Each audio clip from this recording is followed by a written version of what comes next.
Hey, sleepyheads. Hope your day was great. Before we start, let's play a game.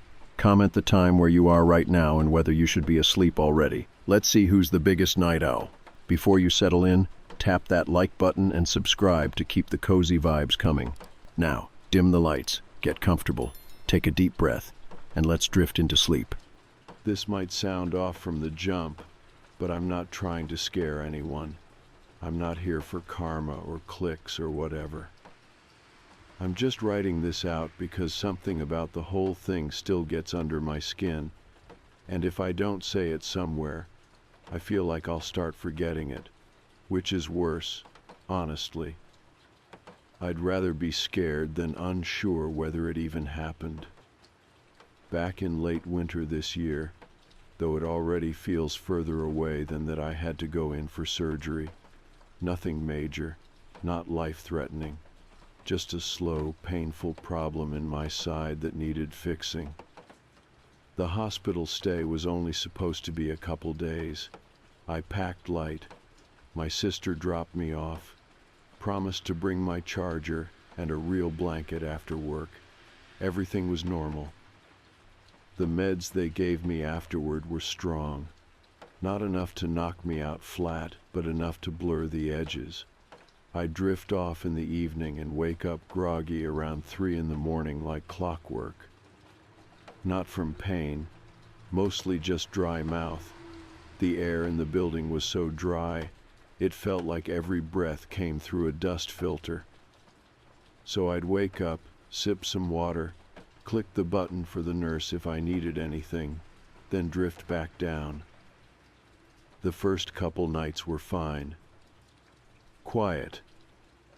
Lights low in the hallway, the occasional wheel squeak from a cart, nurses checking vitals, hushed voices. I liked that time of night, honestly. Something about the world being still while everyone moved slow. Then came the third night. I drifted off around 11, I think. Lights low, blanket over my legs, the usual. And then, like before, I came out of sleep slowly, eyes half open, throat scratchy. I reached for the water cup, but froze halfway, because there was someone already in the room. She was sitting in the chair in the corner, not moving, not checking anything, just sitting.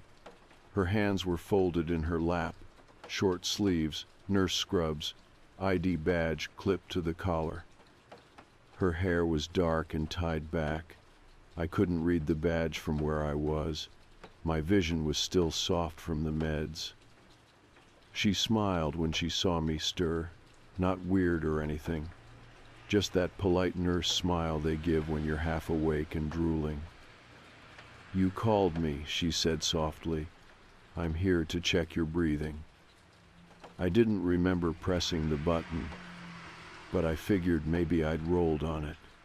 The bed remote was a mess of wires and buttons, and I wasn't exactly alert. I nodded. She stood, walked toward the bathroom, and the light flipped on behind her. Then nothing. No sound, no movement. The light stayed on, but she didn't come back out. I waited a couple minutes, 5 maybe. Time gets weird when you're on painkillers and not sure if you're dreaming. Eventually, I buzzed again. Another nurse came in, not the same woman. Different build. Older, lighter hair, asked if I needed water. I said, kind of hesitantly. Did the other nurse say anything? She blinked at me. "Which nurse?" "The one who was just here," I said. "She said she was checking my breathing."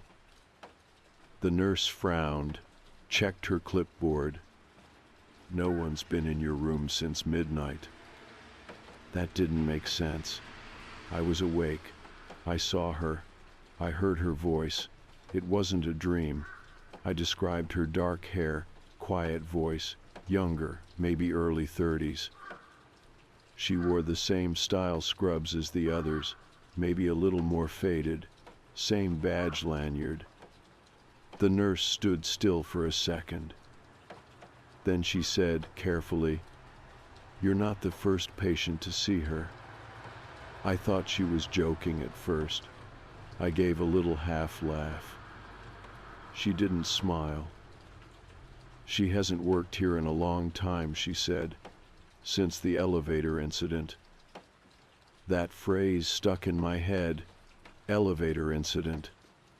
But when I asked what she meant, she shook her head and changed the subject, checked my vitals, wrote something down, told me to rest. She never explained it, and I was too tired to press. The next morning, I asked the day nurse, different person again. She said the same thing. "No one matching that description works here." I asked again about the elevator, and she just gave me that tight-lipped look like someone clamping a secret behind their teeth.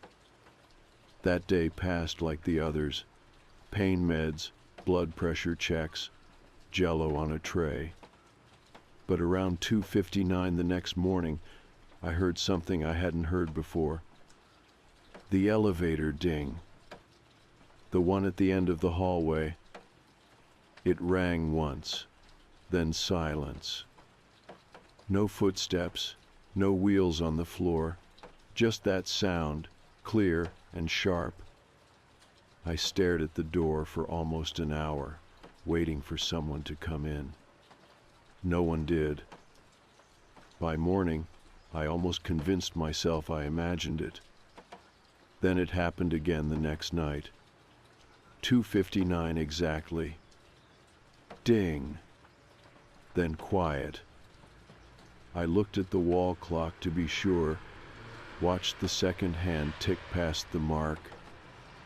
It wasn't in my head. I asked the night nurse the following shift if anyone used the elevator on this floor.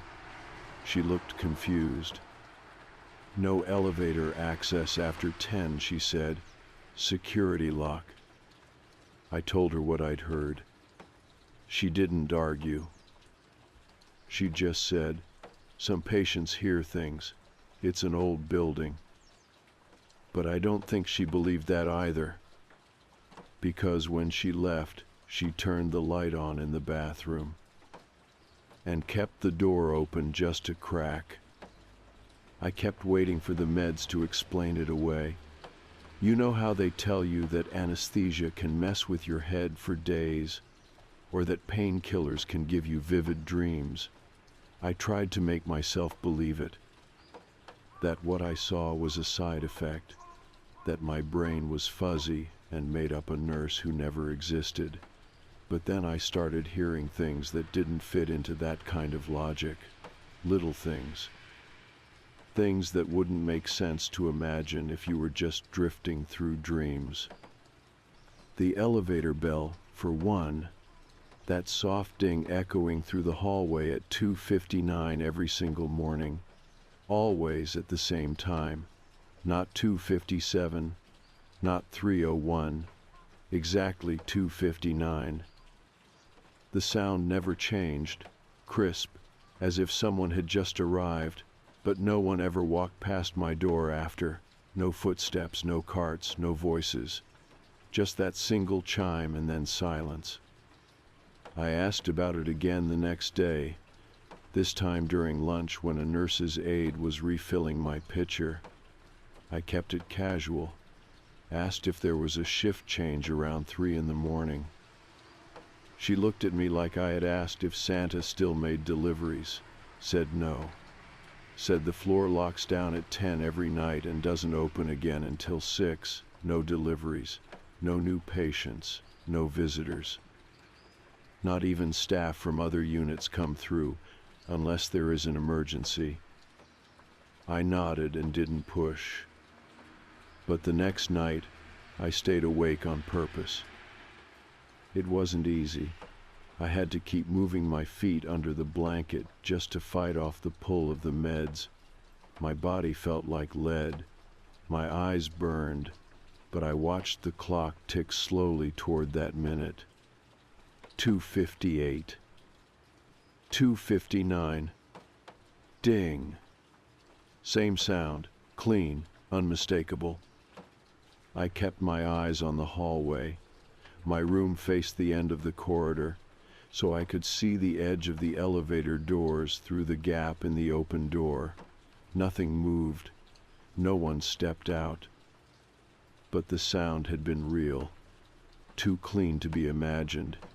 And again, nothing followed it. No footsteps. Just quiet. The nurse didn't come that night. Not the one I had seen before. My room stayed empty. The next morning, something had changed. My water pitcher had been refilled, and the bathroom light was on. The door was shut, but the light was visible beneath it.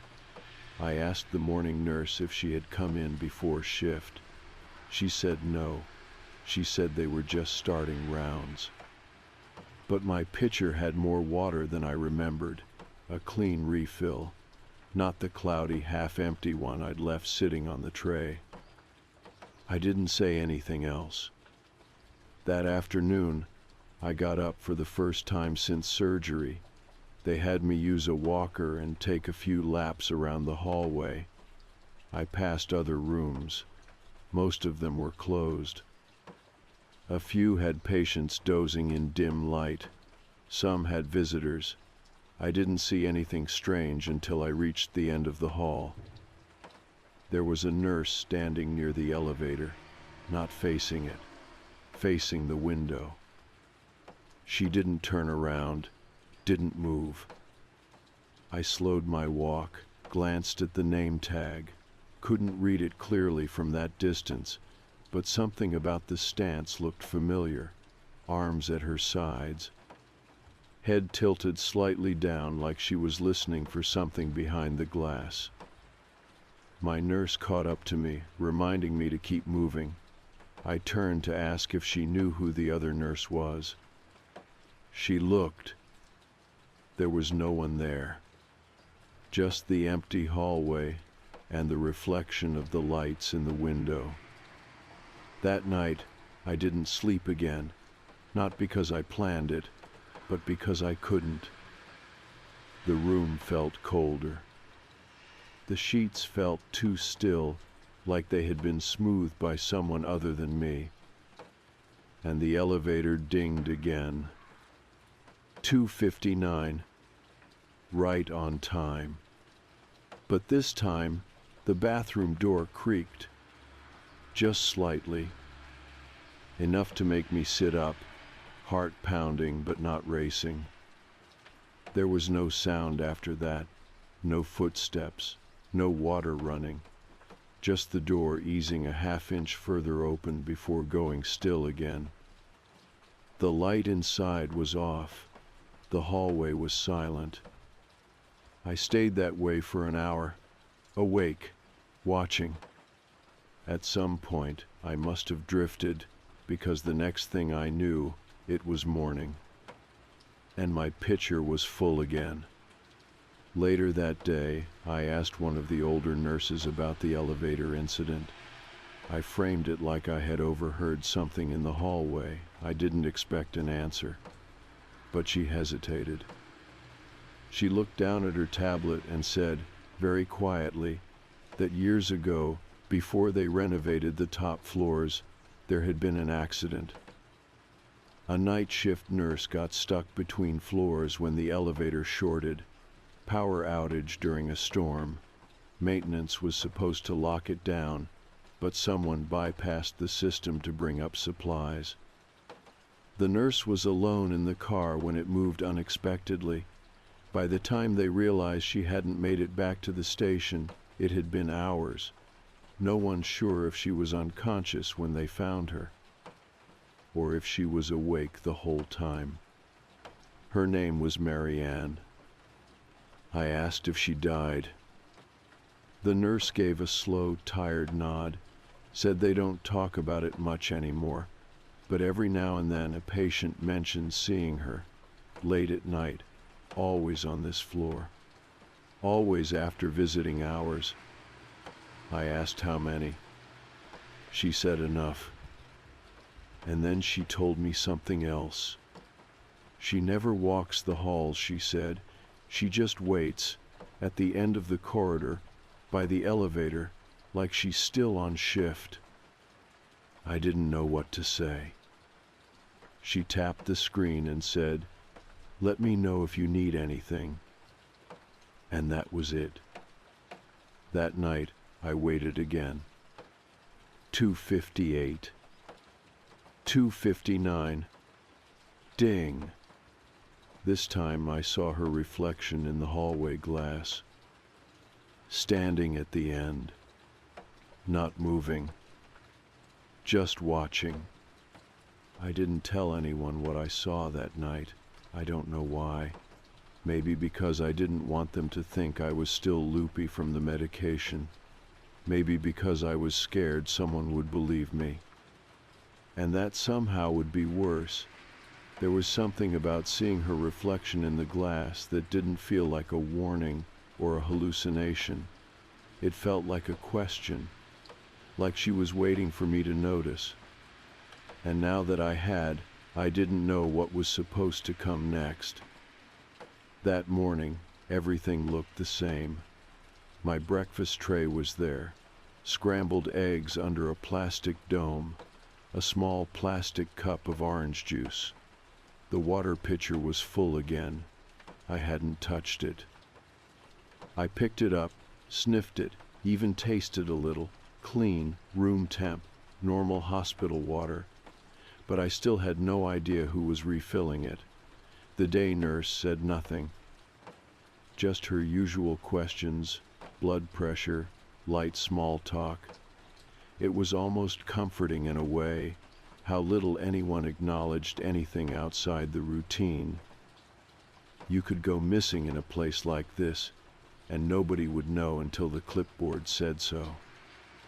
Later that afternoon, the physical therapist came by to help me walk again. We went a little farther this time. She had me loop the whole floor, from my room to the nurse's station and around the side hallway.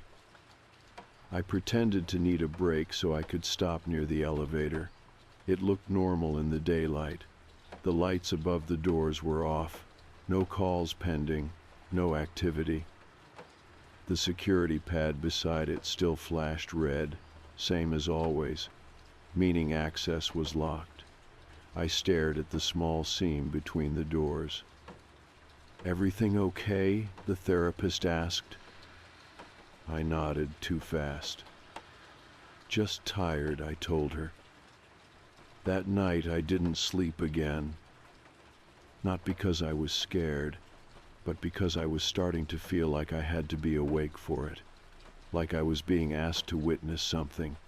Not fix it, not stop it, just notice, be present. I kept the bathroom light on this time, not all the way open, just cracked, same as the nurse had left it once. Something about the glow helped, like it gave whatever was out there a reason not to come in. At 2:58 I sat up.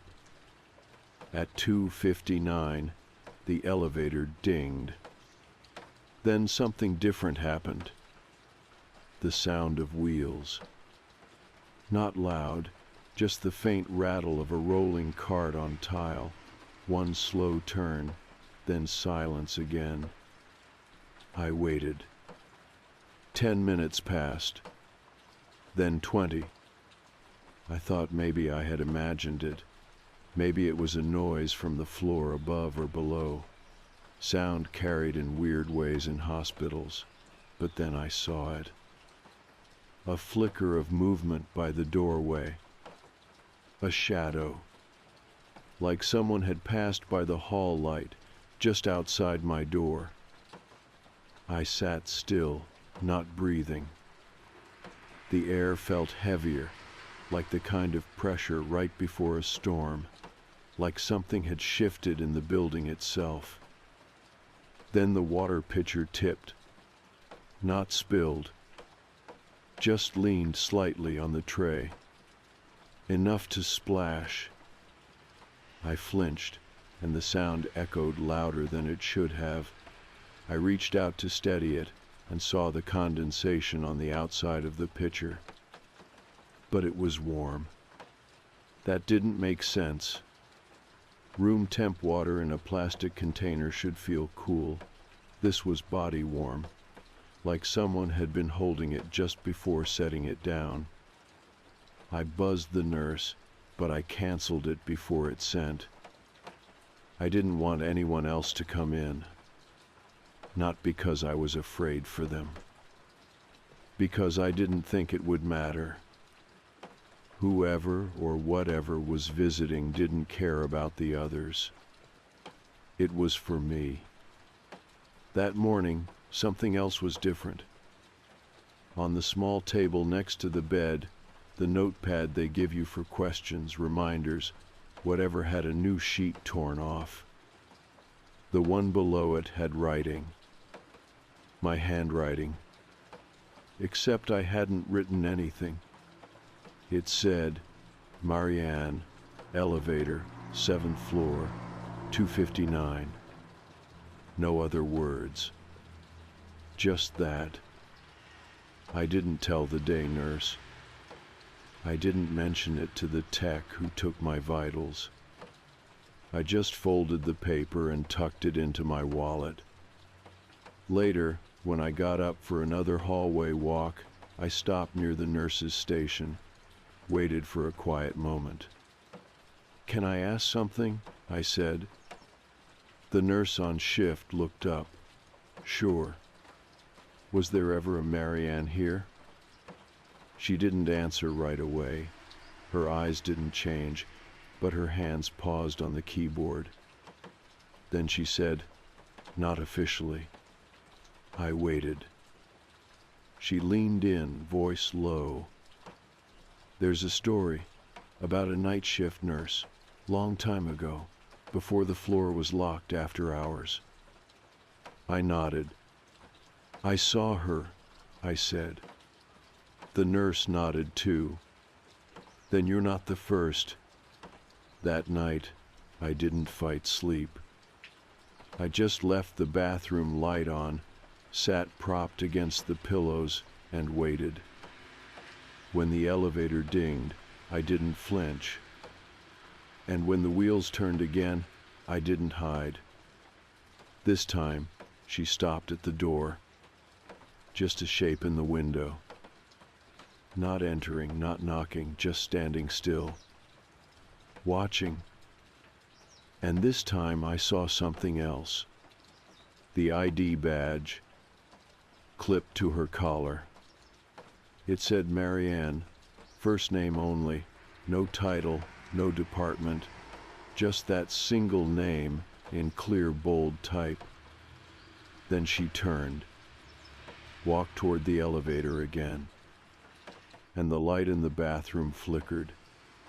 The next day, everything felt heavier, not just in my body, which was still stiff from surgery and restless nights, but in the air itself, like something was settling in. Not threatening exactly, but undeniable.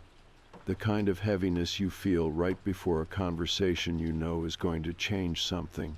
The light from the window was too bright, the hallway sounds too thin. I could tell my head wasn't all there, like part of me was still back in the moment from the night before, watching Marianne turn and walk away without a sound. That image stuck with me more than anything else. She had moved like she was still on shift, like she had rounds to finish, not ghostly or slow or spooky, just precise, controlled, familiar. The way nurses move when they know their steps by heart and the hallway belongs to them. I could still see her name badge in my mind, the way it caught the low light from the wall sconces. The fact that it only said her first name made something twist in my stomach, like whatever system had printed it knew she didn't need a last name anymore. I waited until later in the afternoon before asking about her again.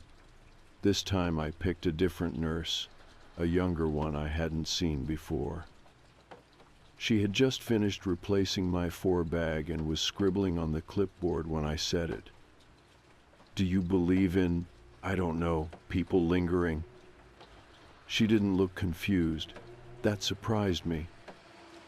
"You mean patients who hang around after they go?" I shook my head. "No, staff." She hesitated, then said, "You mean Marianne?" It wasn't a question. She pulled the chair closer and lowered her voice, even though no one else was around. "They say she was quiet, didn't talk much, always came in early, always helped with the worst cases.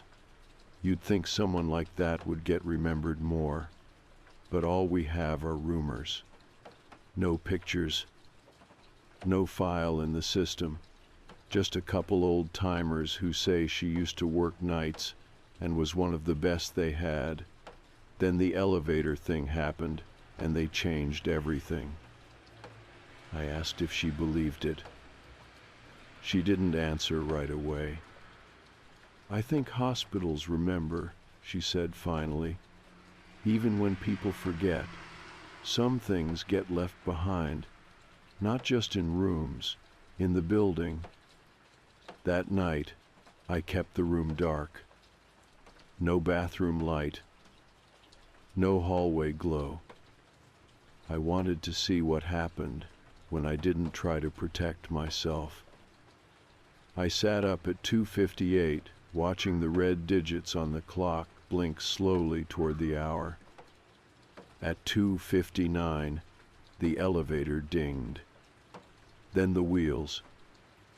This time they stopped right outside my door. The handle didn't move. The shadow behind the window shifted. She was standing there again, still as before, but this time her head tilted slightly toward the door. I felt something in my chest change. Not fear, recognition. She wasn't looking at me like I was a stranger. She was looking like she was waiting. I stood, slowly, painfully. Unplugged the IV line, not all the way, just enough to let me move. I walked to the door and opened it. The hallway was empty. No cart, no shadow, just quiet. But further down the corridor, the elevator doors were closing. I stepped out into the hall, leaned against the wall, and waited. No alarms went off. No one came. The floor was completely silent. The elevator panel beside the doors flashed once, then went dark again. I stood there for a few more minutes, hoping something would move again. But nothing did. So I went back into the room and sat in the chair she had used the first night. I stared at the bed, the still water pitcher, the closed bathroom door, and something clicked. She never came in unless I was in the bed, unless I was vulnerable. That was the pattern. You had to be still, open. So that night, I lay back down and closed my eyes, even though I stayed fully awake. And I waited. She didn't come, but I started to dream while still awake. At least I think it was a dream. I was standing in the elevator. The lights overhead flickered. The panel had no buttons, just a single glowing keyhole where the floor numbers should be. And in the corner of the elevator, tucked behind a storage bin, sat an old badge. Marianne. Same black font. Same plastic clip. I reached out to grab it, but the elevator dropped suddenly.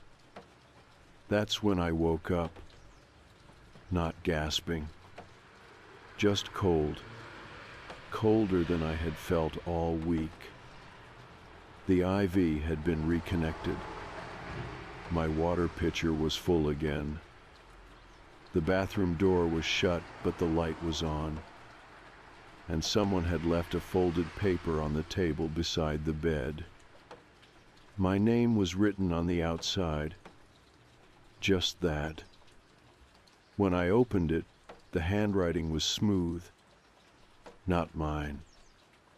It said, "I need your help." That was all. No name. But I already knew who it was from. I kept that piece of paper folded in my palm until morning. I did not put it on the tray, or the side table, or even in my pocket. I just held it, not because I was afraid someone would take it, but because I was afraid it might not be there if I looked away. That's how it's been this whole time. Everything slips if I stop paying attention. The hallway noises, the elevator, even her. They come when I am still and focused. When I start asking questions, things disappear again. I stared at the handwriting. It was neat, soft cursive, the kind of penmanship you do not see much anymore. Not rushed, not printed. Each letter had a quiet rhythm to it, just 4 words. I need your help. No period, no name, no details. But somehow I understood. She was not trying to scare me. She never was. That changed something. Later that morning, the nurse came in to take my blood pressure. She looked more tired than usual. Her hair was pulled back too tight, and there was a faint pink mark under one eye, like she had not slept well. I almost asked her again about Marianne, almost brought up the note, but something stopped me. Instead, I asked, "Have you ever been on this floor at night, like really late?" She paused, then said, "Only once." Her voice was quiet now. She leaned in to adjust the cuff and lowered her tone like we were sharing something. "During training," she said, "I got lost coming back from radiology. Took the stairs to the wrong floor. Doors were unlocked. That was years ago." "Did you see anything?" I asked. She didn't speak right away. Then she said, "I thought I saw someone by the elevators, but I was too nervous to get close. The doors closed before I could really tell." "Do you remember what time it was?" I asked. She thought about it, then said, "I remember checking my watch when I finally found the right hallway. It was just after 3. She finished taking my vitals and smiled like nothing strange had been said. Before she left, she added, "Some floors remember more than others." That line sat with me all afternoon. Some floors remember more. What does a building remember, and what does it keep? I looked around my room. Nothing had changed, but everything felt different, not haunted, just layered, like something was stitched underneath all the routine and wires and checklists. I started to wonder if Marianne was stuck, or if she stayed on purpose. That evening I sat up instead of lying flat. I needed to be awake fully, not just waiting passively. At 2:59, the elevator chimed. But there were no wheels this time. Just silence after the bell. I stood up, unplugged my IV again, and walked slowly to the door. The hallway was dim but not dark. No nurses around, no carts, nothing out of place, except a small envelope on the floor just outside my room. I bent to pick it up. Inside was another piece of paper, same writing. Just 2 lines this time. "You can open it, The key is in the wall. I looked down the hall. The elevator sat closed, lights off. But something had changed. The panel next to it, the one with the locked card reader, was ajar. I had walked past it a dozen times, never noticed anything unusual. Now there was a tiny compartment inside, and in it, a small brass key. I stood there a long time. Then I went back to my room and waited until morning. I do not know why I did not use it. Maybe because I thought it was a test, or because part of me still believed this would go away if I stopped playing along. But the next night, the key was gone. The panel was closed. The hallway was quiet. And there was no elevator chime. Nothing at all. Not even the faint hum I had gotten used to. That was somehow worse than everything else. I had missed something. The note had been clear. The key was a chance. And I hesitated.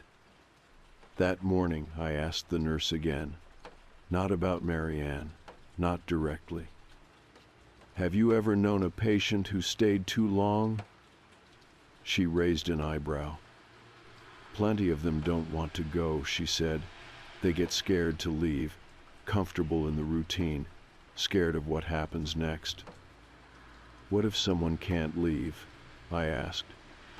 Even if they want to? She was quiet for a second.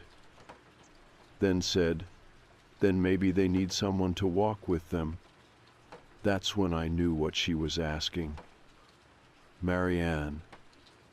She needed someone to open the door. Not to force her out. Just to stand next to her when it opened. That night, I did not wait for 2:59. I got up early. Walked the hallway at 2:30. It was silent, still. But when I reached the elevator, the panel was open again. No note this time. Just the key. Waiting. I took it. Turned it slowly. And the elevator doors opened. Inside, the lights were dim. Not broken, just soft. And at the back, standing very still, was Marianne. She looked just the same. Calm. Present. She nodded once, almost like approval. I stepped in. The doors stayed open. She turned to face them. And together we waited. Not speaking. Not moving. Just present. The elevator stayed open for a long time, too long. It should have chimed, should have tried to close, should have beeped or blinked, or done any of the things it was designed to do, but it did not. It just waited, the way Marianne did, like the whole building had agreed to pause for a while. The air inside the car was colder than the hallway, not freezing, but different, still and clean. Like a sealed room, untouched by time. She stood next to me but did not look at me. Her hands were folded calmly in front of her. Her uniform looked softer in this light, less clinical. I noticed small details I had missed before: the faint worn patches near her collar, the slightly discolored edge of her sleeve, like she had been wearing the same clothes for a long time. Not because she had no choice, but because it was the only thing that still made sense to her. I waited for her to move. She didn't. Then I realized it wasn't about the elevator. It was about me. This was her last call.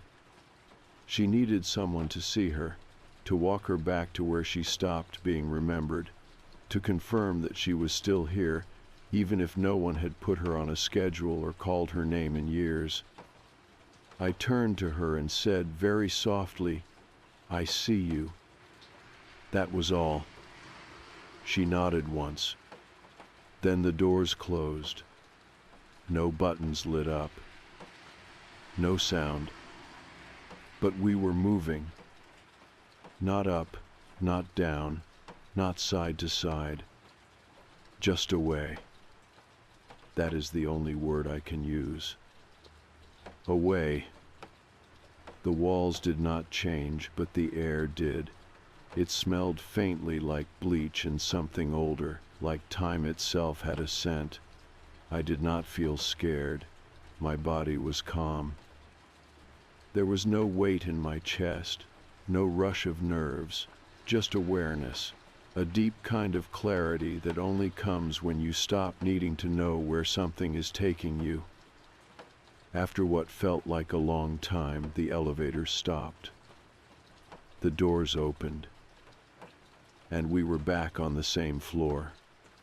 Same hallway. Same lights. But quieter. Like everyone else had gone home. She stepped out first. I followed. She walked slowly, hands still folded, steps perfectly even. We passed the empty rooms, past the station with its dark monitors, past the vending machine that always buzzed near the stairwell. She never looked around, never hesitated. At the end of the hallway, where the windows faced the parking lot, she stopped. She turned to face me, and this time she spoke. "Thank you," she said. "I didn't want to go alone." Then she smiled. It wasn't wide or dramatic. It was tired, relieved. And then she stepped through the door beside the windows. A door, I swear, was never there before. It closed behind her. No sound. Just that gentle click of something finally finished. I stood there a long time.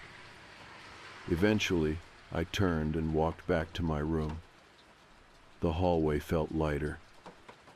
Not just in sound, but in weight. I slept that night. For the first time in days. When I woke up, the water pitcher was still full, but nothing else was out of place. No shadows. No movement. Just morning light and the quiet sound of someone walking past with a breakfast cart. Later that day, the nurse came in to tell me I was being discharged. She smiled as she folded the paperwork. "You're ahead of schedule," she said, healing nicely. I almost laughed. I didn't say anything about the elevator, or Marianne, or the walk we took. Some things do not need to be retold right away. Before I left, I stopped by the hallway one last time. The spot near the windows looked the same, but the door was gone. Back to smooth wall. No seam, no sign, just space. When I turned to go, I noticed a new name added to the staff board near the elevator. Marianne. No title. No shift listed. Just her name. A small note below it read, "In recognition of service beyond duty." I stood there with my discharge papers in hand and read it twice. Then I left the building. The sun felt too bright at first. The air too loud. But it was good. Alive. I never saw her again. Not in dreams. Not in windows. Not at 2:59 in the morning. The elevator still chimes sometimes in my head, right on the hour. but it does not make me nervous. It makes me remember.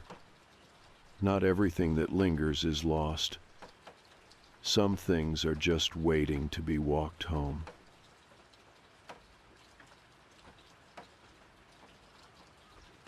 This probably isn't the right place to post this, and maybe it'll just get buried, but I need to get it out. I've had this half written in my notes for like a week.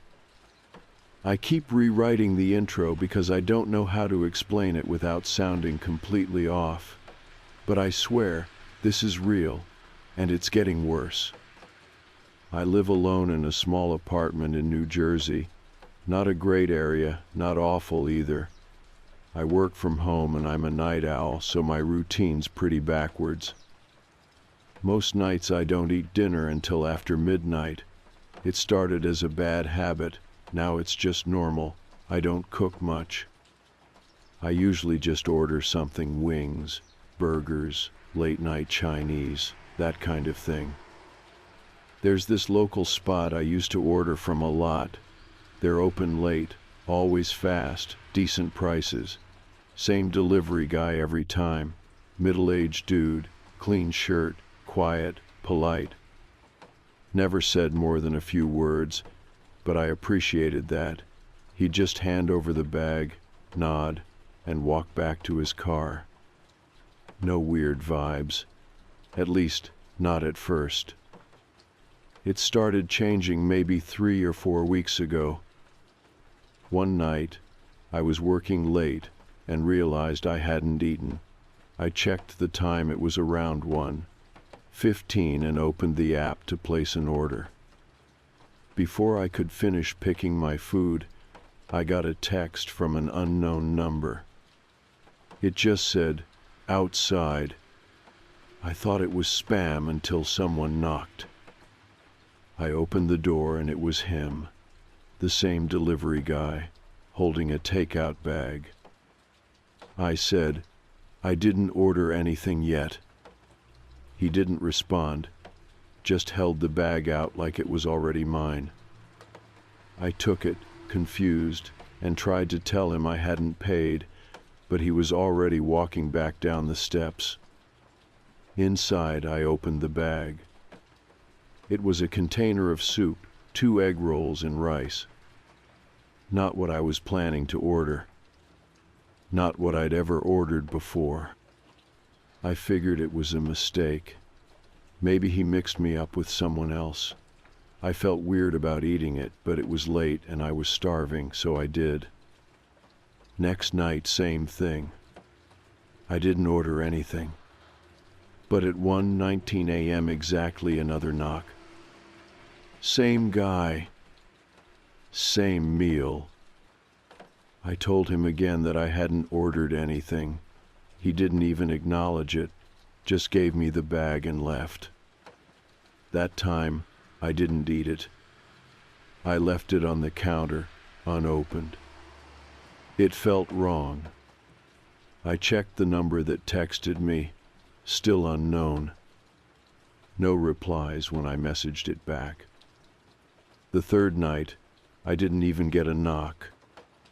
I just found the food sitting on my welcome mat when I opened the door for some air. Same bag, same meal. No receipt, no note. I started checking the hallway cam on my phone. The building has security footage for every floor, including outside my unit. When I pulled up the recording, my skin went cold.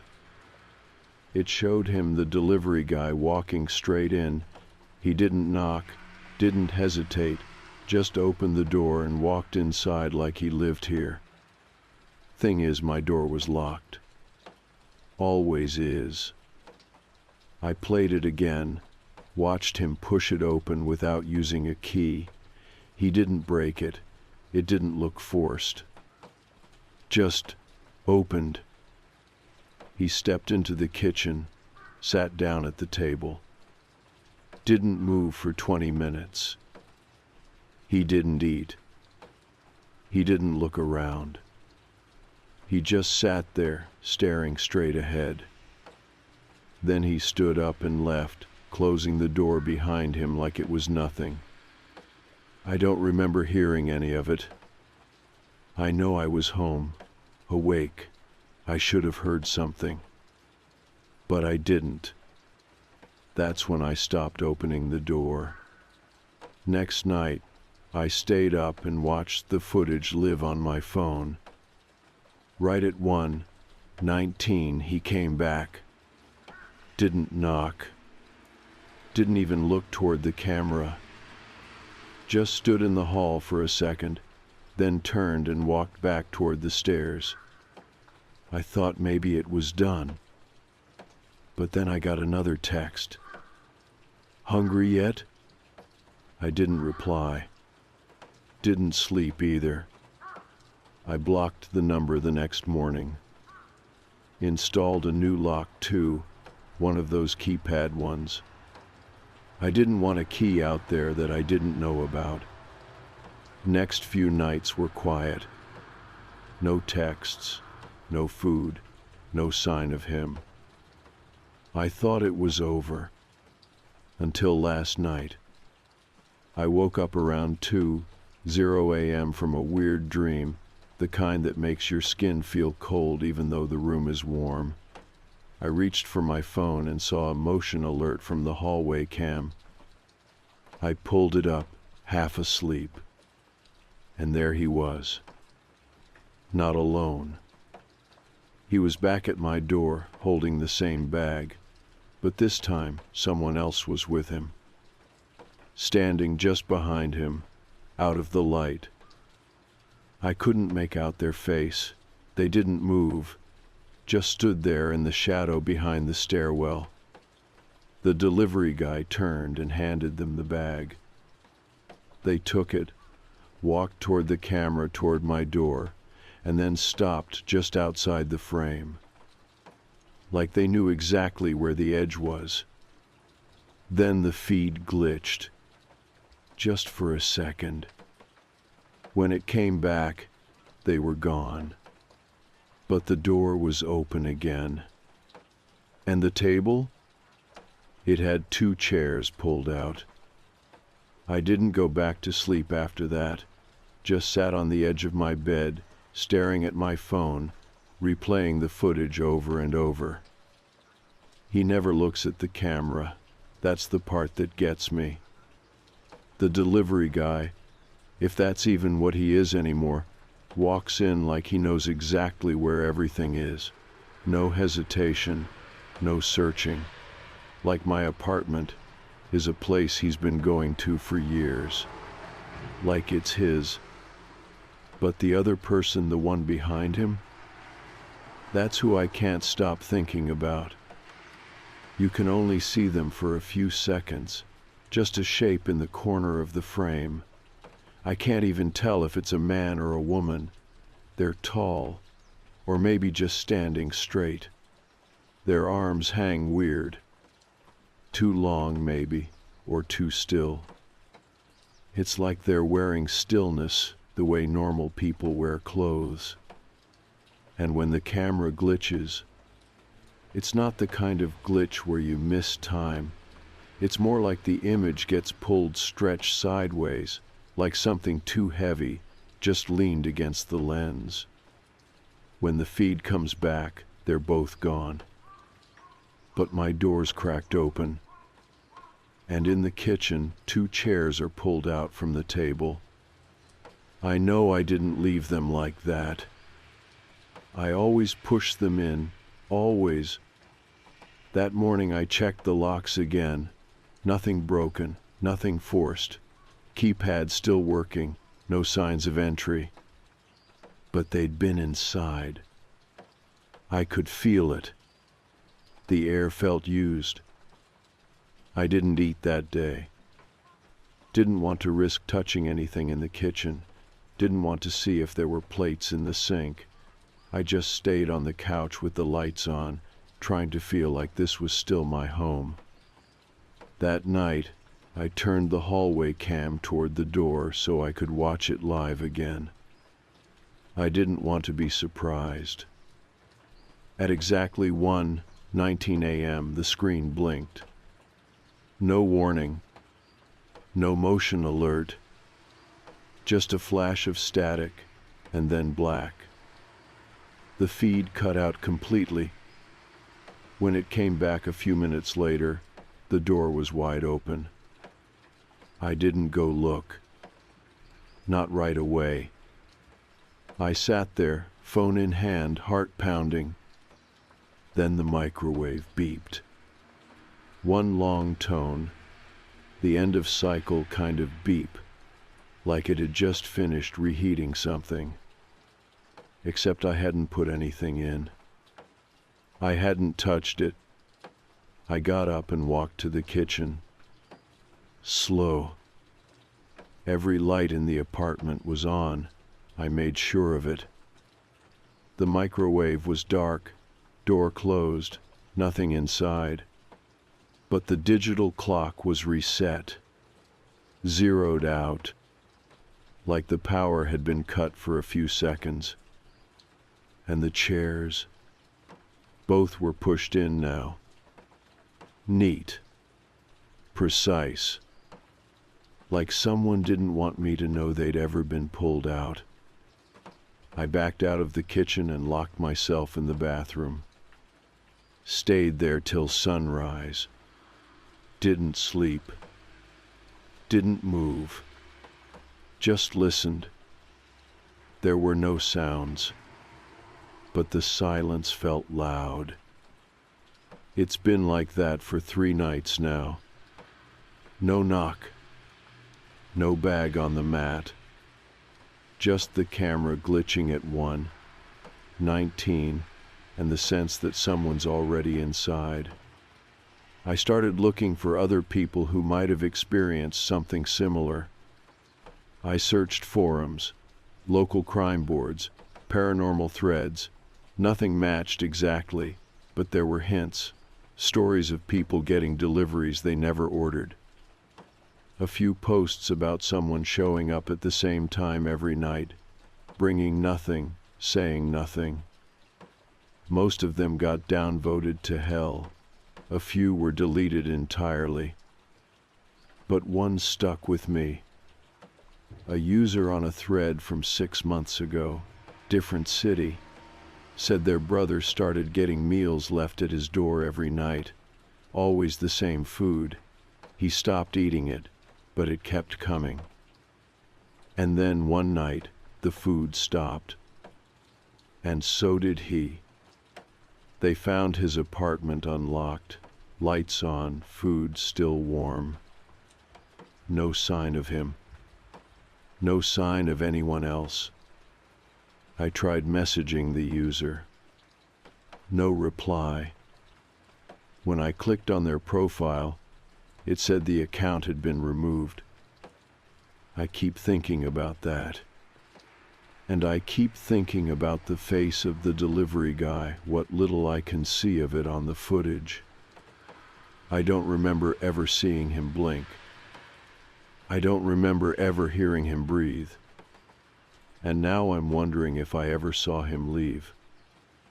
Because all the footage I've rewatched, and I've watched, every second of it shows him arriving, walking in, sitting, but never leaving. It just cuts, and when it comes back, he's gone. Like he disappears between frames. I left my apartment today for the first time in a while. Just needed to get out. Went to a diner 2 blocks over. Sat at the counter. Ordered eggs and toast. I was halfway through when I realized I was the only one eating. Every other plate was untouched. Every cup full. People sat at their tables like mannequins. Not frozen, not stiff. Just silent. No talking. No clinking of silverware. Just the low hum of the overhead lights and the sound of my own chewing. I left cash on the table and walked out without finishing. I haven't been able to shake the feeling that I was being studied. that the others weren't eating because they were watching me do it. Like I was part of something I didn't understand. And tonight, at 1:19, the camera didn't glitch. It stayed on. The feed was clear. But this time, there was no delivery guy. No food. Just the second figure, the one from the shadows, standing perfectly still at the bottom of the stairs. Not moving. Not knocking. Just waiting. I didn't sleep again. After I saw that second figure standing at the bottom of the stairs, I kept the cam feed open on my phone, just watching. They didn't move the entire time, just stood there. Same spot, same posture. I watched until 4 in the morning, until my eyes started to blur, and the feed started feeling like a bad loop. Then I dozed off on the couch for maybe an hour. When I woke up, the feed showed an empty hallway. I checked the footage. From 1:19 to about 3:52, the figure doesn't move. Then the camera flickers, and the hallway's just empty. No footsteps, no door opening, just gone. It's like watching someone get erased. I should have left that morning, packed a bag, gotten a hotel, or gone to stay with someone I trust. But I didn't. I stayed. I told myself I needed more proof. I think deep down I wanted to see what would happen next, not out of bravery. Just that sick kind of curiosity that keeps you watching horror movies through your fingers. That night I didn't wait on the couch. I moved a chair into the hallway and sat there in front of the door, phone in hand, camera feed open, watching both in real time and live. The clock hit 1:19. Nothing happened for a second. Then my phone buzzed. No number. Just one word in the message.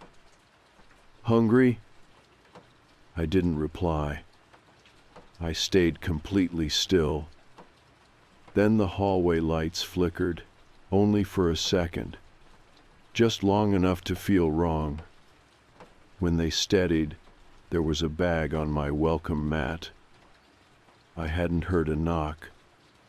I hadn't heard footsteps. Just 1 second, nothing.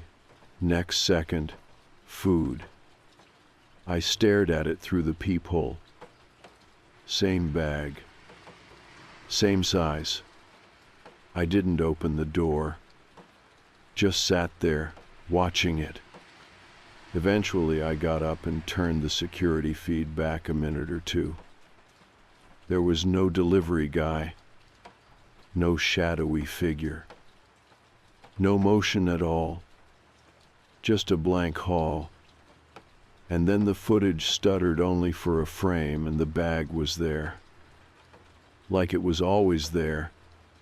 I opened the door, not all the way, just enough to reach out, grab the bag, and pull it inside. I put it on the table but didn't touch it. I didn't want to open it. Didn't want to look inside and confirm it was the same meal. I already knew it was. Same weight, same smell, same slow, creeping nausea just from being near it. I went to bed around 5, door double locked. That morning, when I walked into the kitchen, the bag was gone. No sign of it.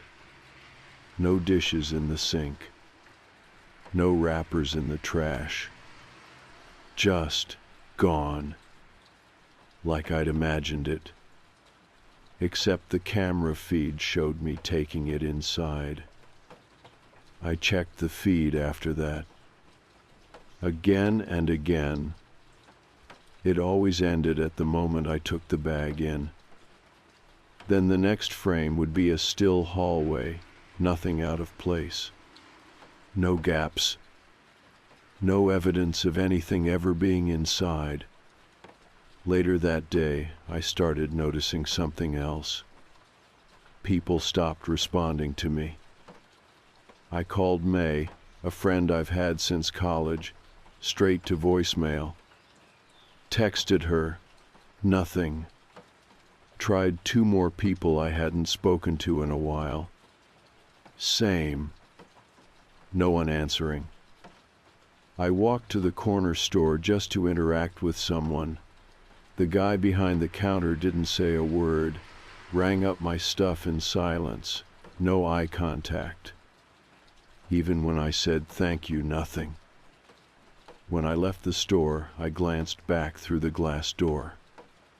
He was staring at me now, not blinking, not moving, just staring.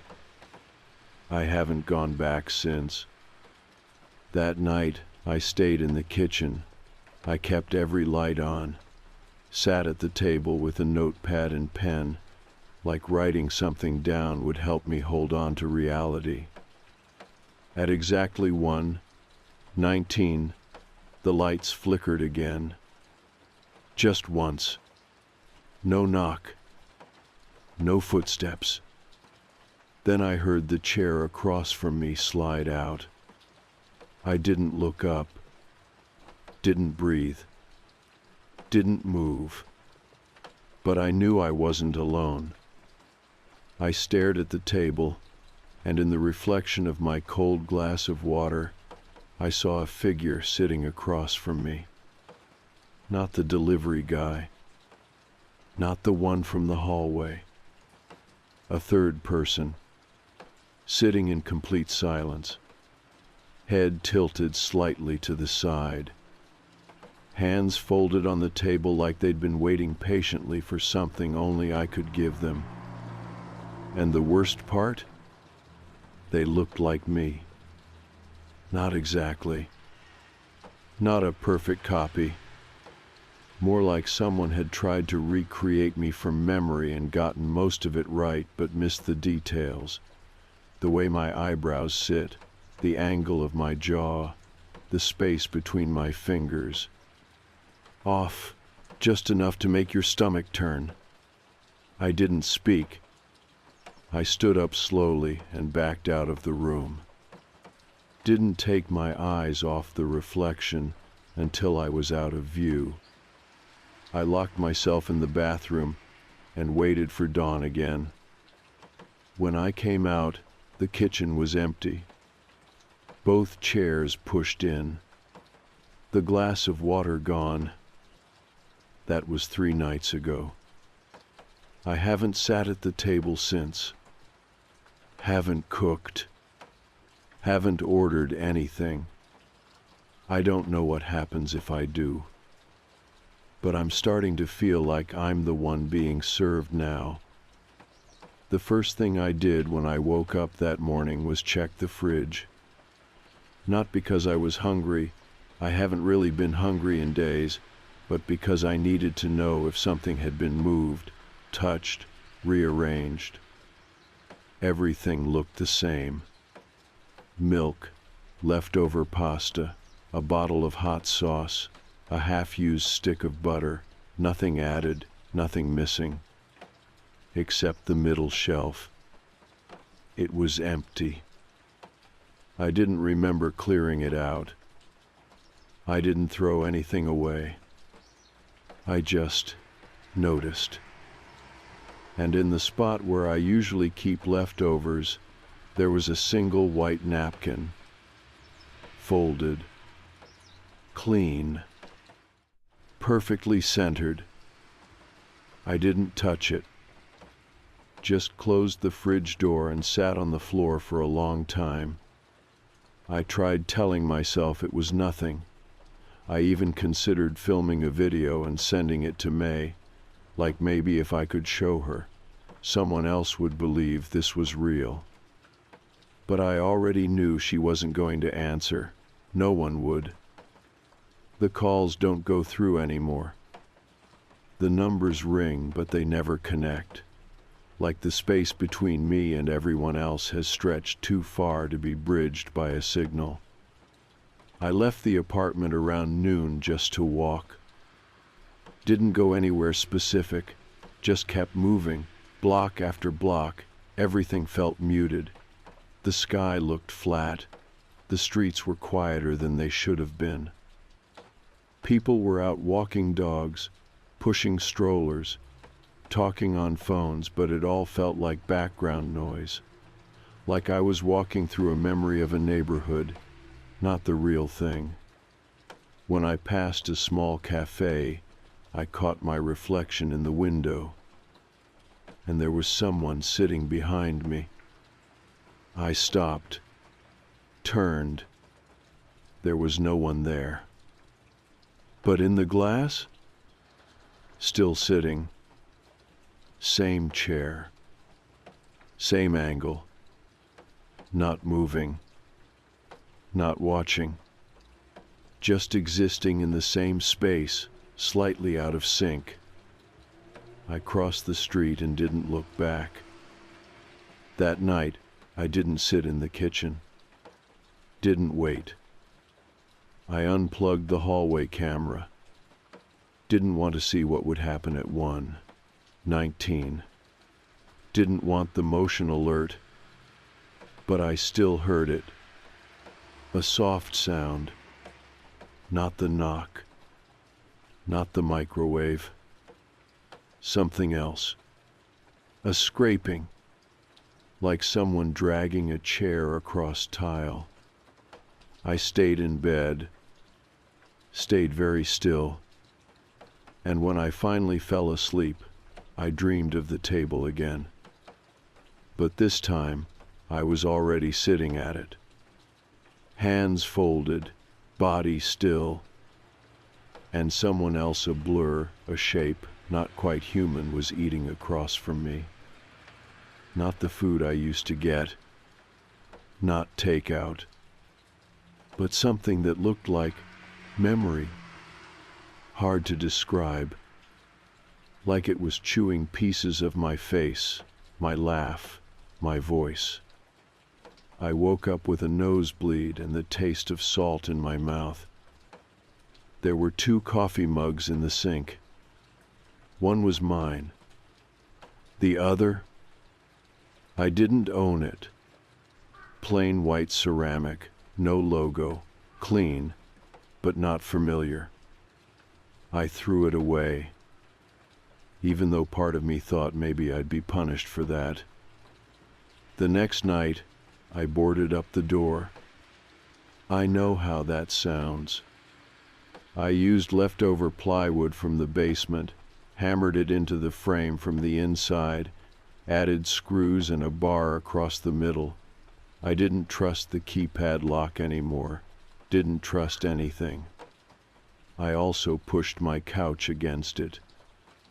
Heavy, pointless, desperate. But it made me feel like I had some control again. That night, I stayed up with headphones in, music low, but enough to drown out every little sound. Nothing came. No knock. No bag. No scraping. Just stillness. It felt like I'd won. Until the morning. I went to the kitchen to make coffee. The chairs were pulled out. Both of them. Same angle. Same exact distance from the table. I hadn't touched them. And next to the coffee machine, there were 2 mugs. Again, both warm. Both full. I threw them both away.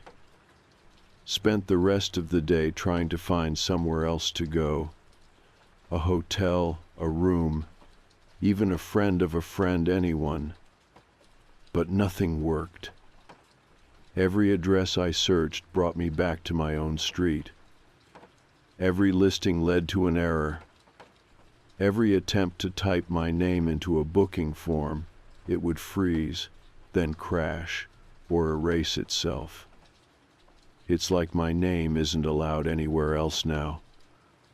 Like I've been assigned a seat. And if I get up, someone else will take it. Tonight, I unplugged everything. The lights, the fridge, the cameras, the stove. I'm sitting in the hallway now, typing this on a backup battery. There's a sound from the kitchen. A spoon tapping gently against a plate. Not fast. Not loud. Just enough. Just enough to let me know he's eating. Finally. I haven't left the apartment in 3 days. I think it knows when I try. The lights flicker when I get near the door. The hallway goes quiet, too quiet, like it's listening. I keep thinking about that sound, the spoon against the plate. Not hurried, not random. It was careful, measured, like it had been waiting a long time for that meal. I never saw what it was eating. I didn't go look. The kitchen is different now. It feels like a stage I'm not allowed to walk onto anymore. The air is heavier in there, not just colder, denser, like something is occupying space I can't see. On the second night, I got brave. I stood in the doorway and looked in. Just looked. Nothing seemed out of place. Chairs were pushed in, the counter was clean, no food left out, no wrappers, no dishes. Except one glass was upside down in the drying rack. That's not how I leave them. I don't know why that unsettled me so much, but it did. Something about the quiet decision of it, the neatness, like someone else was trying to blend in but didn't fully understand the rules. I turned away and didn't go back in. I've been sleeping in short bursts on the floor of my hallway, wrapped in a blanket facing the kitchen, watching the light under the door. Sometimes it dims, like someone's passing through. Sometimes it gets brighter for no reason. Last night it turned red. Only for a second. Like the filament in the bulb overheated, or something inside it was changing shape. I still haven't spoken, not out loud. I've been writing instead. This log, scribbles on notepads, the occasional word on the wall when I wake up and forget where I am. It's the only way I know I'm still me. I used to hear the building around me, neighbors upstairs moving furniture, a dog 2 doors down barking at nothing, someone's shower running too long. Now there's nothing. No movement. No voices. It's like I'm the only one left. Or the only one still pretending to be human. I tried to call the leasing office, just to hear a voice, maybe report something, anything. The number rang twice, then cut off. I called again. And this time I heard breathing on the other end. Not fast. Not shallow. Just steady, like someone was listening. I said hello. The breathing stopped. Then a familiar voice said, "You should eat." It was mine. Not distorted. Not robotic. Just my own voice, coming from somewhere else. I hung up. Took the phone apart that night. Battery, SIM card, all of it. Put it in the trash outside my building. This morning, it was back on my counter, fully charged. Clean. New voicemail notification. I didn't check it. I smashed the phone with a hammer. Left the pieces in the sink. They're still there now, but I don't trust that they'll stay broken. I tried opening the front door again. It wouldn't budge. The bar I nailed in, gone. The boards, gone. No damage, no splinters, like they'd never been there. But the door won't open. Not even a crack. It's like the air on the other side has turned solid. Or maybe the idea of outside just doesn't exist anymore. Around 1 a.m, I heard the chair slide out again. Then another. 2 of them. Soft scrape, soft tap. Like a ritual beginning. Then came the sound of utensils. Fork, knife, napkin unfolding. No voices. No chewing. Just the rhythm of a meal being prepared. And then, stillness. I think they were waiting for me to come in. I didn't. I wrote instead. I want to say I'm scared, but it's past that now. It's something else. Like being underwater too long. Everything muffled. Everything slow. But in the quiet, there's one thing I keep thinking about. The first time it showed up the delivery, it knew what to bring. I never ordered that food. But it brought something I used to eat as a kid. Soup, egg rolls, rice. My dad used to get it when I was sick. I haven't had it in years. There's no reason anyone should know that. And I keep wondering if that's how it started. If it didn't come to feed on me, but to feed me to offer something that would make me accept it. Let it in. And when I didn't, when I resisted, it started feeding anyway. On what I didn't use. The silence. The leftovers. The parts of myself I've been slowly peeling away, sleep, trust, appetite, speech. I think it's been eating the space around me, making room for itself, and now it's almost done. Tonight, I heard something new. A voice, but not from the kitchen, from the bathroom mirror. It said, "We saved you a seat." After the voice came through the mirror, I didn't move for a long time. I just sat in the hallway back to the wall, watching the crack of light under the bathroom door. It hadn't spoken again, just the one line, calm, inviting. "We saved you a seat." It was said like a friend would say it, a friend you hadn't seen in years, but who somehow knew when you'd be back. I didn't go in. I didn't answer. But I knew something had changed. Whatever this was, it didn't need to knock anymore. It had found a way inside, and now it was just waiting for me to realize the rest. That I was already at the table. That I'd been there for a while. The next morning, things were cleaner than I remembered leaving them. The sink was empty, the floor swept. My trash bin, which had been overflowing with paper and old wrappers, was gone. Not emptied, just gone. Like there was nothing left to throw away.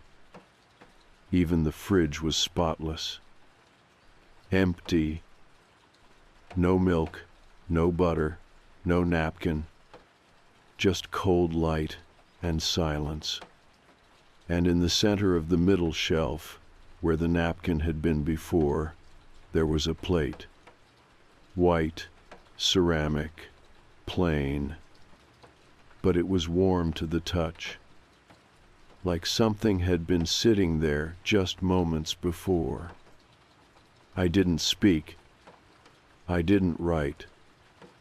I just stood there, hand still on the fridge door, breathing like I didn't want the air to know I was using it. That night, I decided to stop resisting. I turned the kitchen light off, pushed both chairs out, sat at the table in the one facing the hallway, and waited. I don't know how long I sat there, an hour, maybe more. The apartment stayed silent. The air thickened. It wasn't fear anymore, just pressure, like the weight of all the quiet had built up so much it couldn't escape. Then I saw the second glass. It wasn't there before. Right across from me. Same size, same shape. Half full. Condensation rolling slowly down the side. I didn't touch it. I didn't need to. I understood. This was never about the food. It was about the act of eating, of being still, of participating in the silence with something else, of giving space to something that no longer had a voice of its own. And somewhere along the way, I'd stopped being a guest. I got up, walked to the bathroom. The mirror was uncovered now. I don't remember taking the cloth off, but it was gone. On the other side, my reflection wasn't quite right.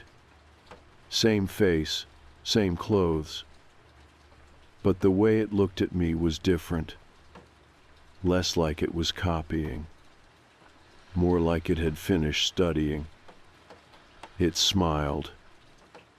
Small, soft, not threatening. And I smiled back. Because I got it. I finally understood. This thing, whatever it is, doesn't want to hurt people. It just wants to join them. It wants routine. Company. Stillness. It finds the ones already living in silence, the ones who eat alone and talk less and fade quietly into empty rooms. And it fills the space they leave behind. Not all at once, but slowly, meal by meal, name by name, until they don't notice the difference anymore. Until it's not eating with you, it's eating as you. And once it has your voice, your seat, your habits, it doesn't need the rest. You can leave, because you already have. That night, I did eat something. First time in over a week. Nothing fancy. Just rice. No seasoning. No heat. It was already warm. Already there. I don't remember chewing. Just placing the spoon down when I was finished. And then, across from me, the second chair creaked. And someone, maybe him, maybe me, set their spoon down too. Perfectly in sync. I didn't speak. Didn't look up. Just nodded once. That was enough. After that, the visits stopped. No more food showing up. No more tapping. No more voices. The mirror returned to normal. The fridge stayed clean. And the table was always set for one. But I kept the second chair pulled out. Just in case. Sometimes I still sit there after midnight, letting the quiet stretch. Not out of fear anymore. Out of respect for whatever shared those meals with me. For whatever kept me company when no one else did. They never took anything I wasn't already giving up. And they never asked for more than I could offer. So if someone knocks at your door at 1:19 and hands you a meal you didn't ask for, don't panic. Don't run. Just eat quietly. And listen, you're not alone anymore.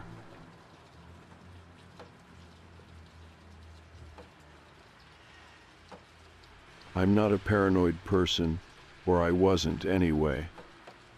We've been in this house for about 5 months now. It's in Dublin, just outside the city old place, creaky floors, doors that don't shut right unless you lift them a bit while you pull. But it's ours. The kind of house you talk yourself into loving. Character, people say, when they mean. Stuff that should have been fixed years ago. I didn't think much about any of that until last week. My son is just over 2 months old, still in that newborn fog, still up every few hours. My wife and I take turns, or try to. We're both wrecked most of the time, not in a dramatic way. Just sleep-deprived, short-tempered, always slightly sticky from milk or spit up, the usual. We use a baby monitor. Nothing fancy, no screen, no night vision, just a basic audio-only one. A gift from my cousin, actually.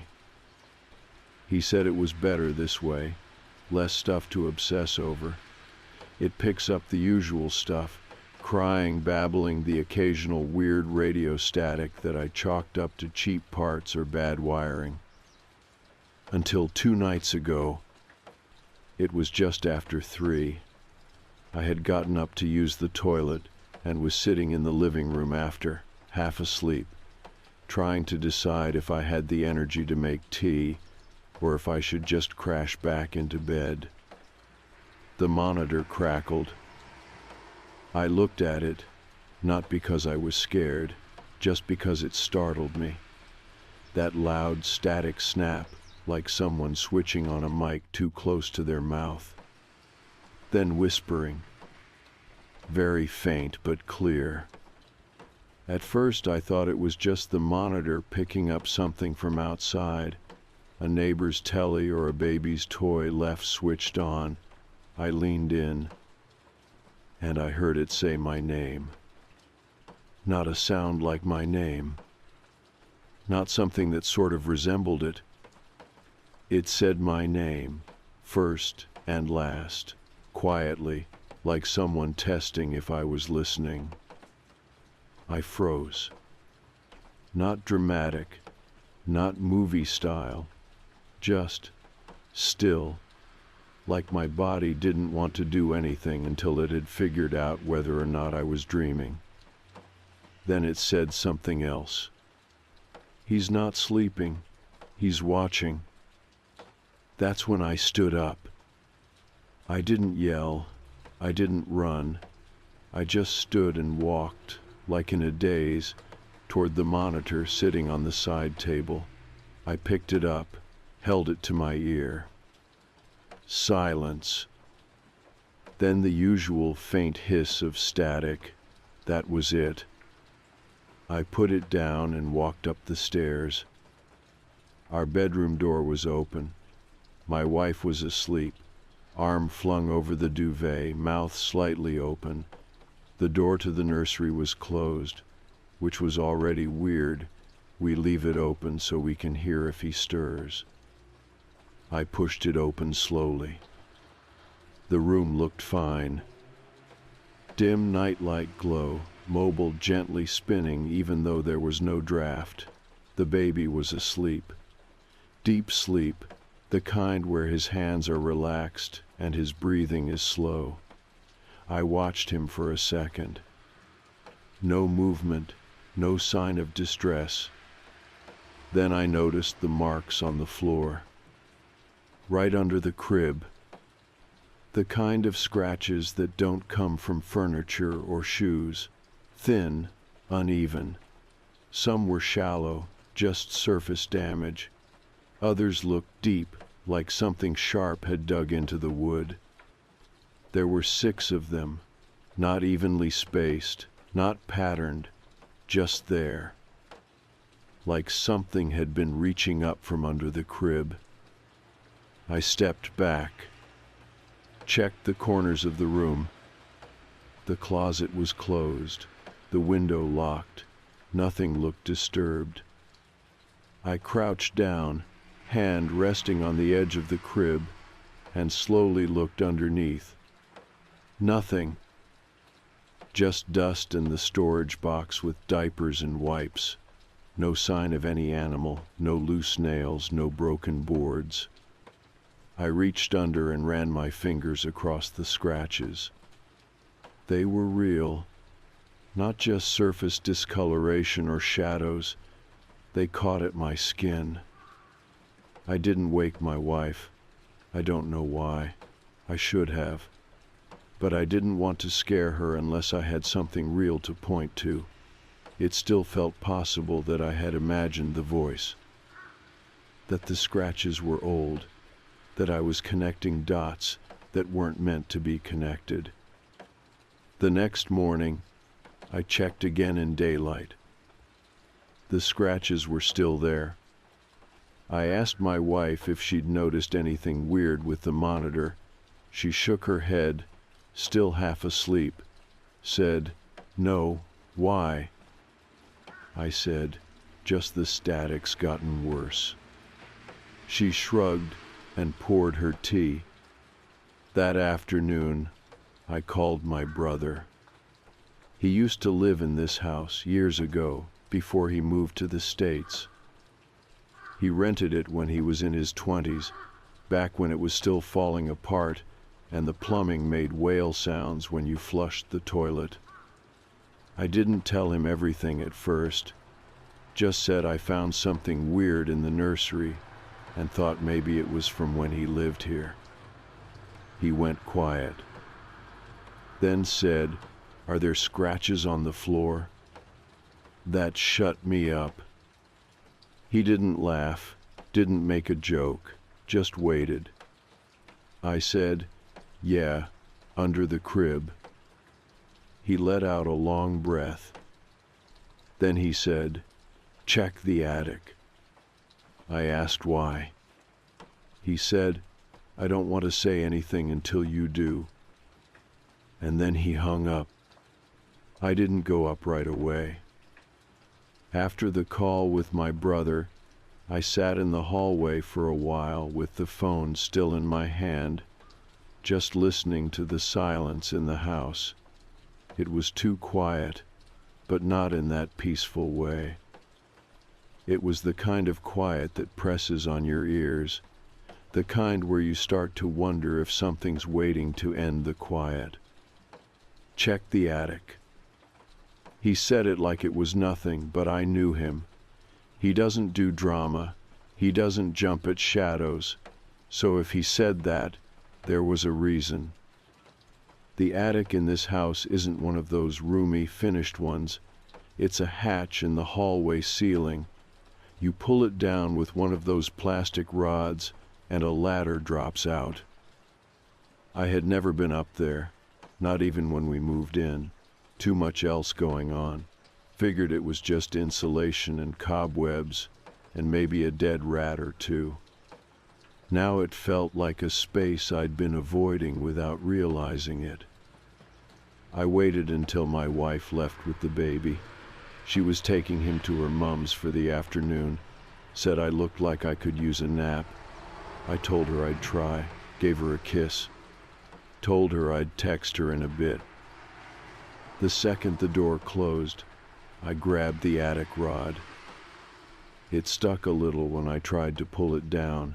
The latch was stiff, like it hadn't been opened in years.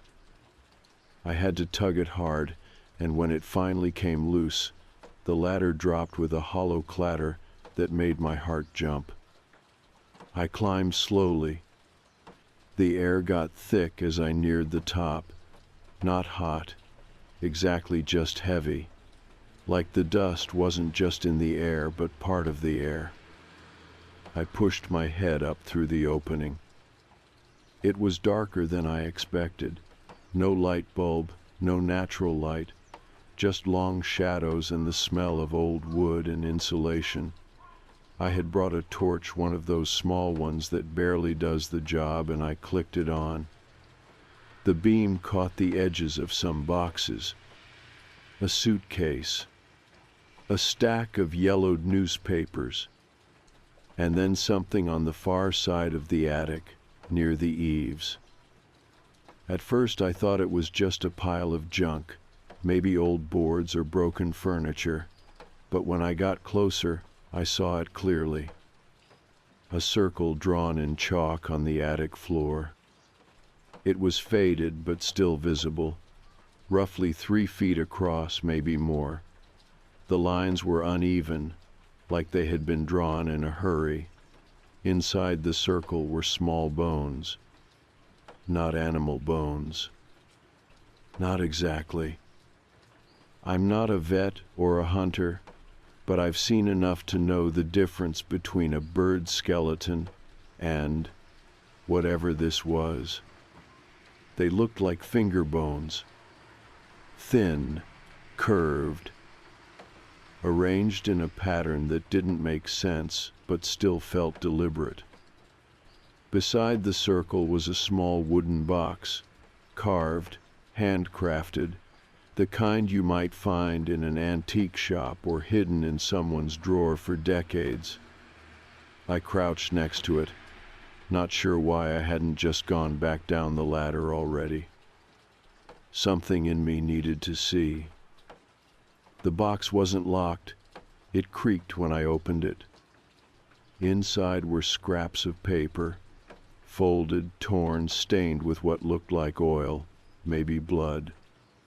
The top one said, "Do not speak your name near the monitor." My skin went cold. I reached for the next one. "If it asks for the baby, do not answer." I didn't read more. I closed the box and backed away. I was shaking now, not from fear exactly, more like my body finally caught up with the tension that had been building since I heard that whisper. I took photos, not many, just enough to prove to myself later that it had been real. Then I climbed down and pulled the ladder back up.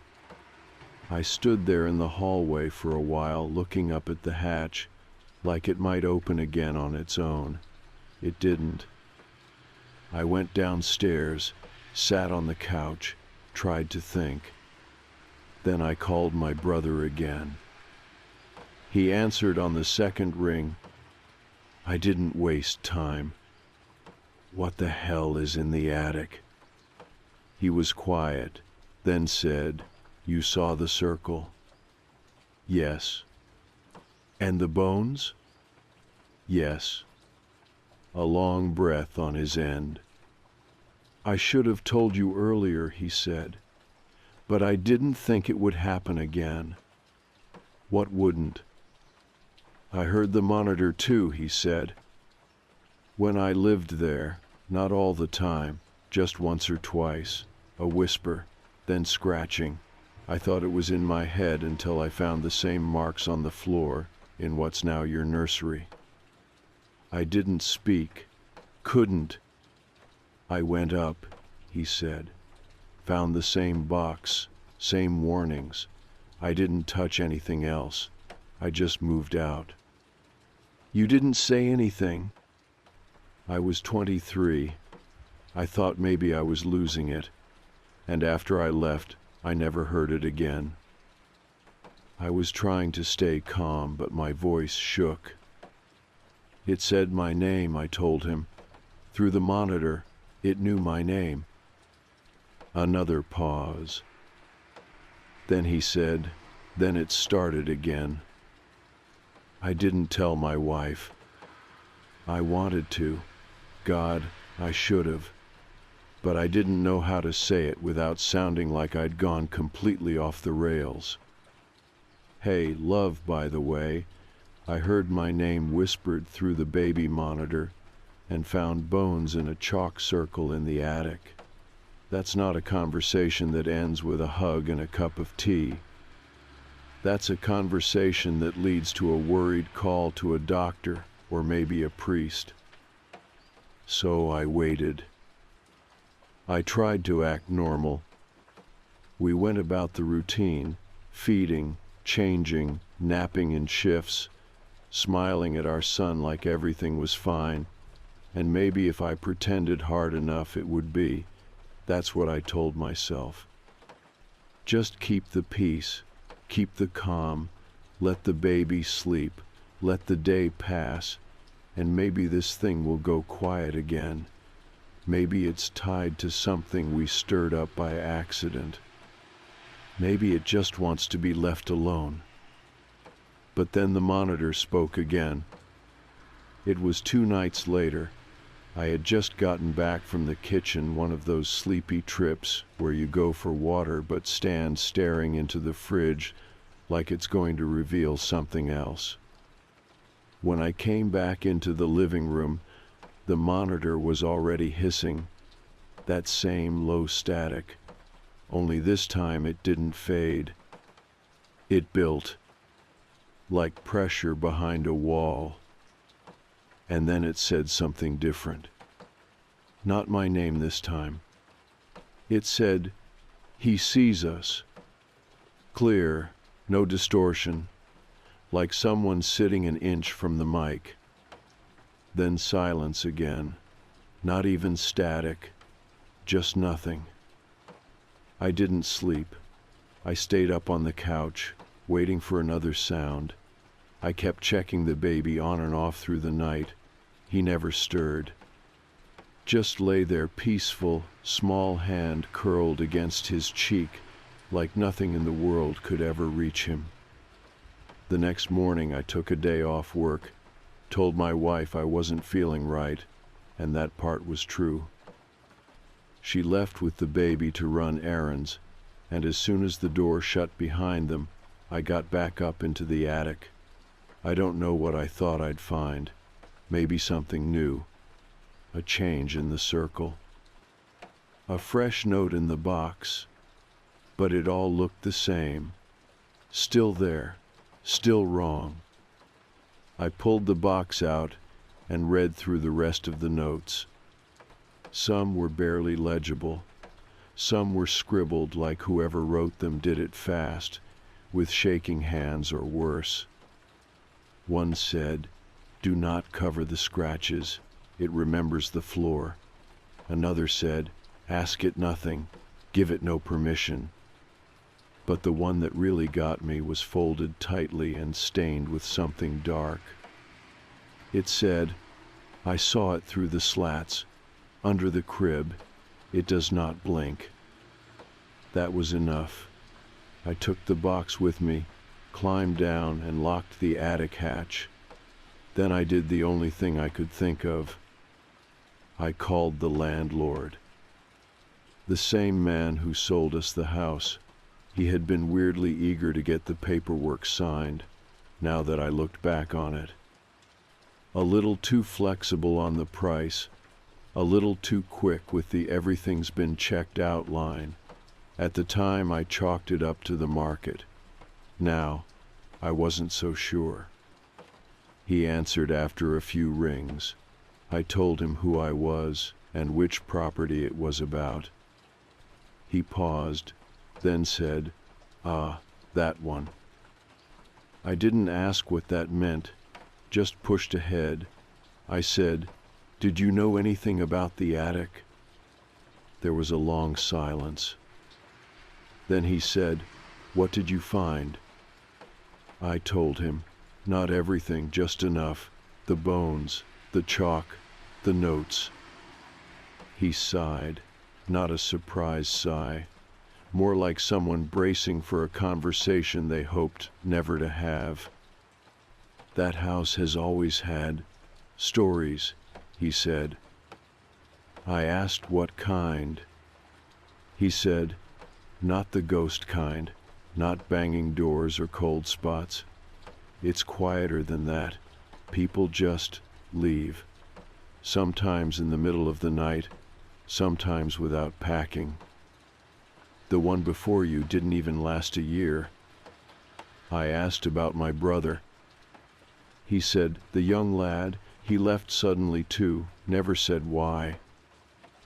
I asked why he never told us. You wouldn't have bought it if I had, he said. And it's not illegal to keep stories to myself.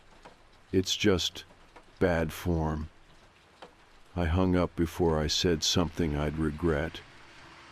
Later that afternoon, my wife came back with the baby, smiling, bags of groceries in one hand, carrier in the other. I kissed her on the forehead, helped unload the bags, acted normal. That night, when she was asleep, I brought the monitor into our room and left it on the bedside table, just in case. Around 3 in the morning, it lit up. Not with sound, with movement. The power light flickered like someone was tapping it from the inside. And then I heard a whisper, softer than before. Not even a word, just breath, like the start of a sentence that never finished. I shut it off, pulled the plug, and in the silence that followed, I could still feel it watching. I didn't mean to talk to it. That's the part that's hard to explain, because when people hear this kind of story, they always think the person chose to make contact, like it was a challenge or some reckless mistake. But that's not how it happened. It was more like instinct, like when you hear someone call your name and you just say, "Yeah?" before your brain even catches up. It was the next night, just past 3 again. I was up, not because the baby cried, but because I had started waking on my own. Like my body knew something was coming before it even started. I sat in the hallway. The monitor was still unplugged. I didn't want to use it anymore, but I also couldn't bring myself to throw it away. It sat on the floor beside me, this small white box that had somehow become the most threatening object in our house. I don't know why I plugged it in. I was holding it, turning it in my hands, and then suddenly the cord was in the wall. The light came on, and I heard the soft hum of static. I told myself I just wanted to make sure, to check one last time that I hadn't imagined it. That maybe the power flicker or the weird whisper had been something else, a neighbor's cordless phone or a strange electrical feedback. The second it came on, it was quiet. No interference. Just that faint hiss like a radio tuned between stations. I stared at it. And then it spoke. Not a whisper this time. Not faint. It said, clear as a voice on the other side of a door, "You brought him here." I felt my mouth go dry. I didn't plan to speak. I didn't want to speak. But the words came out of me before I even knew they were forming. I said, "Who are you?" There was silence. The static ticked once, like a pop of air in the speaker. Then it said, "I wait. That's what I do." The words felt wrong in my ears, not just because of what was said, but how it was said, like someone repeating a sentence they had heard 1,000 times but never quite understood. A tone like echo instead of speech. I turned the monitor off, but it kept speaking. The light stayed on, and the voice said, "He wakes soon." That's when I pulled the plug from the wall and wrapped the cord around the base so tightly it bent the prongs. I put the whole thing in the bin under the sink, closed the lid, and stood there holding the countertop like it was the only solid thing left in the room. And then I heard the baby crying. Not a soft cry, a scream. the kind of cry that says something scared him awake. I bolted up the stairs, heart in my throat. When I opened the nursery door, he was sitting up in his crib, eyes wide, not looking at me, looking at the corner of the room, the dark one where the light from the hallway doesn't quite reach. I picked him up fast, held him to my chest. He was shaking, not hard, but in that quiet residual way, like he'd been scared in his sleep and couldn't snap out of it. I turned on the overhead light. The room looked the same.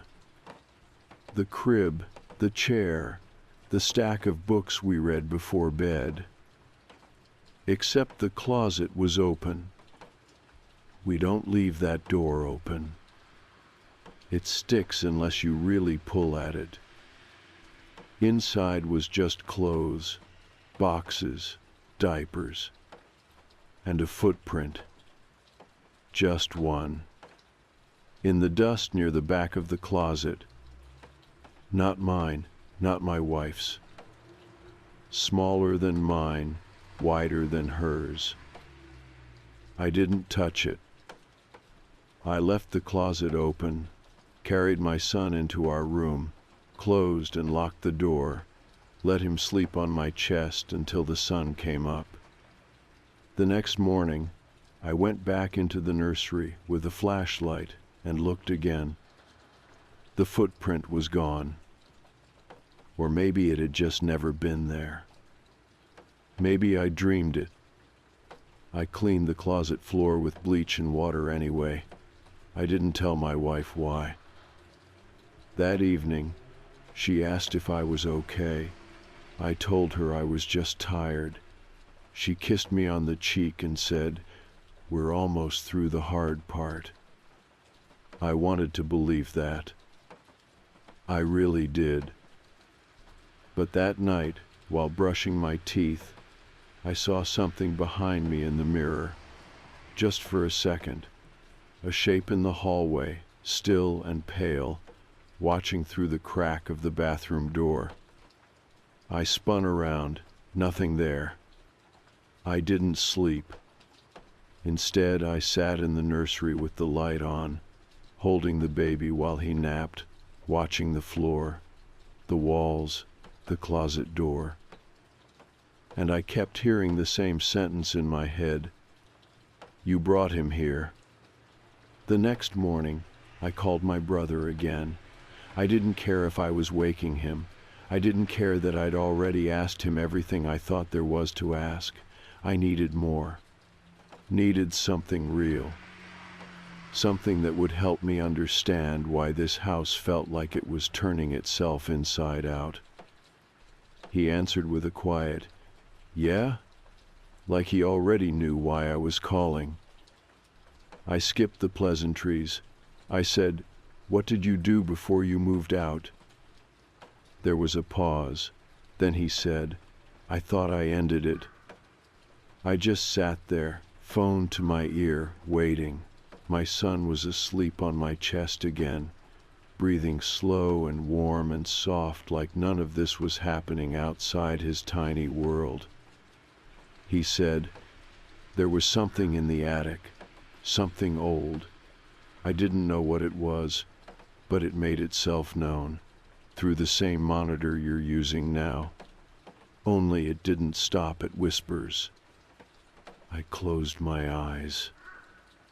He kept talking. "I had dreams," he said. "At first I thought they were just that. Stress. The old house getting to me. But then they started lining up with real things. I'd dream of someone standing under the hatch, and the next morning the ladder would be down. I'd dream of my name being called, and wake up with the monitor hissing. I said, "What did you do?" I read the notes in the box, every one of them. There were more when I lived there. I think they disappear when people ignore them, or when people leave. One of them said to remove the bones and burn them. "And you did?" He hesitated. I tried. I took them out, one by one, in a paper bag. Lit them in the backyard in a metal bin. It took hours, but they burned. You sure? As sure as I could be. I said, then why is it still here? He didn't answer right away. Then quietly, because maybe it's not about the bones. Maybe it's about attention, about being noticed. That landed hard, because ever since I'd heard the whisper, I hadn't stopped noticing. Every sound, every flicker, every shift in the light, I was feeding it, giving it space in my head. I'd done everything except talk about it with the one person who deserved to know most, my wife. He said, "You need to leave." "We just bought the house," I said. "We have a newborn. We can't just sell it. Walk away. Rent it out if you have to. But don't stay." I didn't have an answer for that, not one I could say out loud. That night, I found the box again. I had hidden it in the garage under a stack of old coats.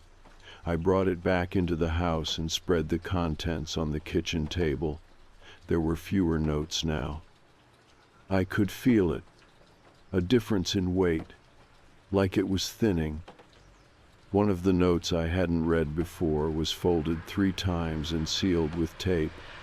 The handwriting was different from the others, smoother, more deliberate, the kind you see in school notebooks. It said, "If you hear it say the baby's name, do not go in the room. Let it stop on its own. Let it pass. Do not enter while it is speaking." I didn't show it to my wife. I couldn't. She'd think I'd lost it, and maybe I had. But part of me believed it, fully, without question. The house had changed in the last few days, not just what I saw, but how it felt. The nursery had cold spots now, places where the air didn't move. The baby wouldn't sleep unless I was holding him, and even then he twitched like he was hearing something I couldn't. The baby monitor, unplugged and wrapped in towels under the sink, still clicked at 3 in the morning like it had power running through it. And the attic was louder now. Not with voices, but with movement. Sometimes I'd hear the thud of a box shifting, sometimes a creak that sounded like knees bending on old wood. I stopped going up. I told myself it wasn't real, but I also locked the hatch with a bike chain and a padlock from the shed, the kind you use for storage units or prison gates. I started looking up the house. Archives, news stories, anything I could find. There wasn't much, just a mention of the land being part of a larger property before the houses were built. One article from decades ago about a church fire not far from here, with a strange line buried at the end. Some residents say the structure was used for more than just sermons. I kept digging. Found a scanned interview with an old priest who used to work in the area.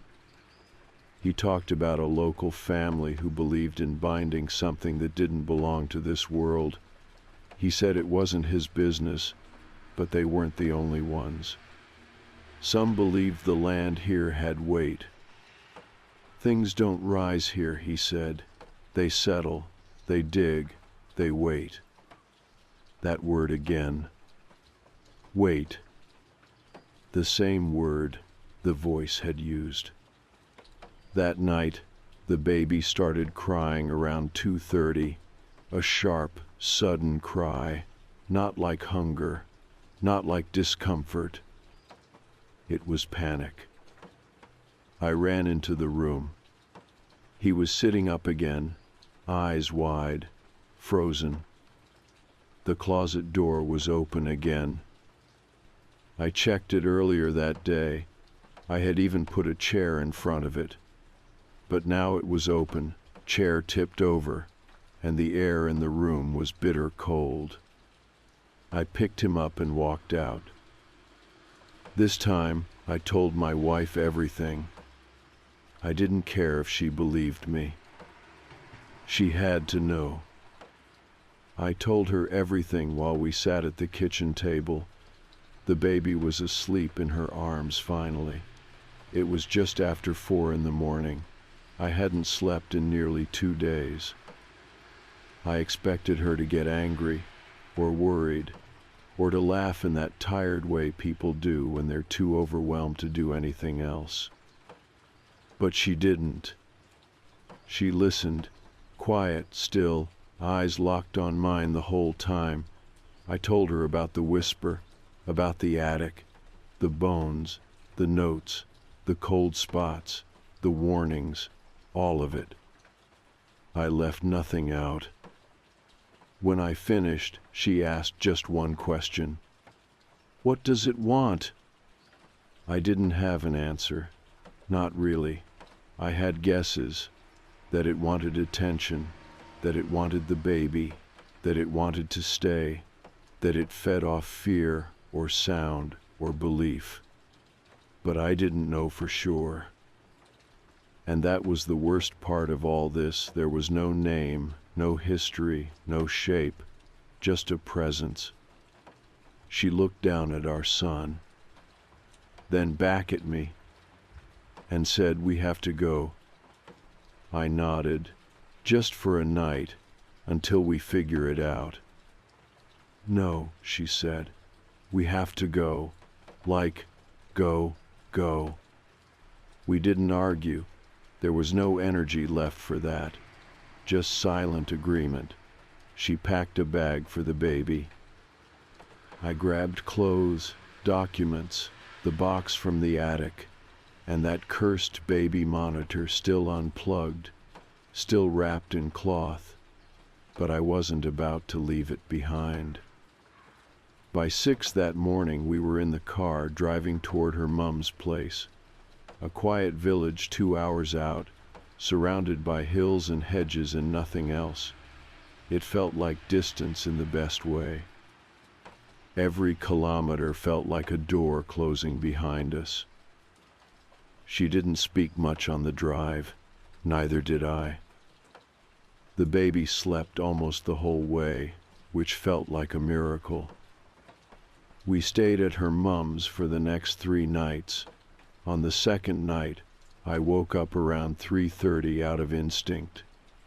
Not from a noise, just something in my chest, a habit of fear that hadn't worn off yet.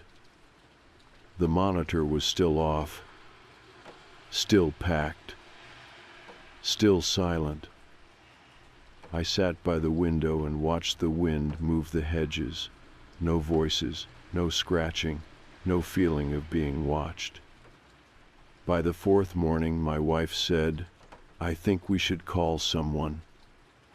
I asked, "The police?" She shook her head. "A priest, or someone who deals with this kind of thing." I nodded, not because I believed a priest would solve it, but because doing something felt better than doing nothing. And deep down, I had started to wonder if maybe belief didn't matter, that the thing in the house was going to make itself real, whether we allowed it or not. We made the call that day, an older priest in Dublin. Local, quiet reputation, known more for funerals than exorcisms, but he didn't ask a single stupid question when I told him what was happening. Just listened, then asked for the address. "I've been there before," he said. That stopped me. "You have?" He said, "Years ago, maybe 8, someone else called. Same room, same age child.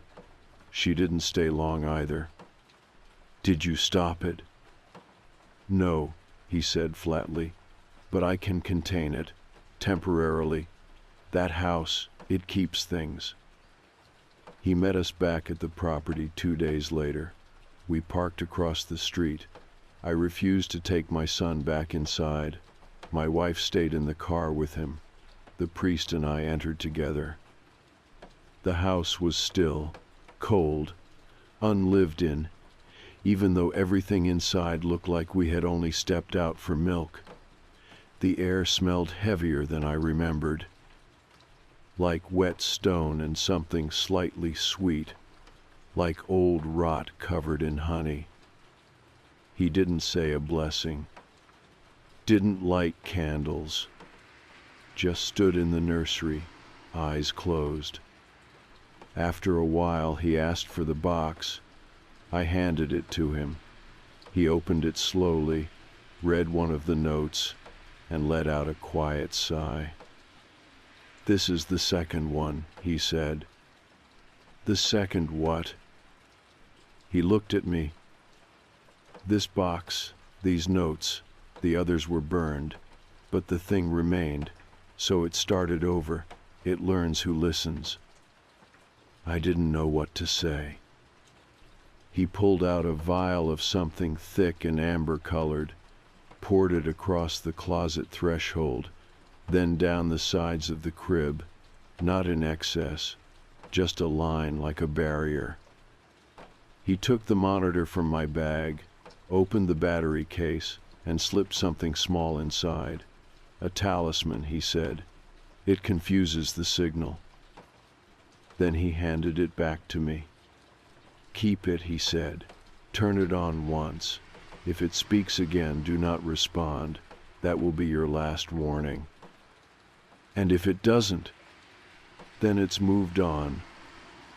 Where does it go?" He looked at the ceiling toward the attic. "I don't know. I just know it doesn't like to be ignored." We left before sunset. The house went up for sale 2 weeks later. We listed it below market value. Took the hit. I didn't care.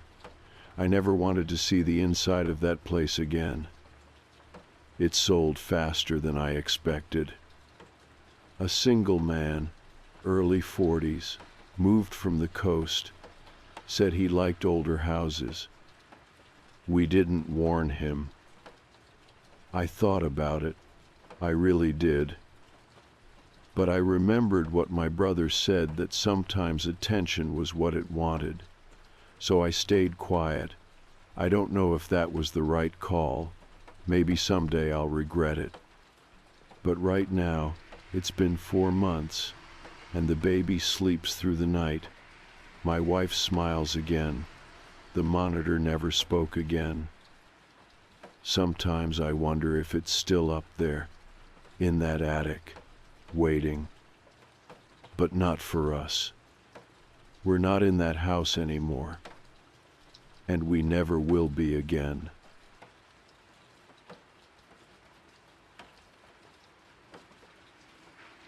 I wasn't planning on doing anything dramatic that weekend.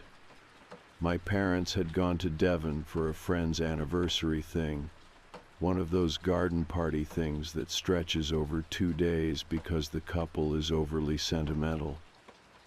They offered to take me, but I had exams coming up and said I'd rather stay home and get some studying done. That was half true. Mostly, I just wanted the house to myself for a bit. They left Friday morning.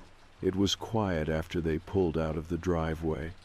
Still and weird in that way a house gets when it's not full of the usual background noise. I made toast, played music, took a nap. Normal stuff. Friday night, I watched a few episodes of something and stayed up later than I meant to. Nothing spooky, no horror movies, just comfort shows. I wasn't in the mood to wind myself up. It was just after 1:30 when I shut everything down, brushed my teeth, locked up, the usual. I'm usually a pretty light sleeper, especially when I'm alone. Any creak or thump sets me off.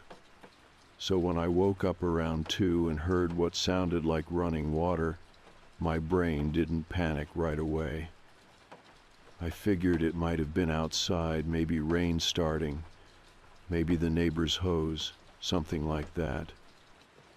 But when I sat up and listened, I realized it was coming from inside the house, upstairs.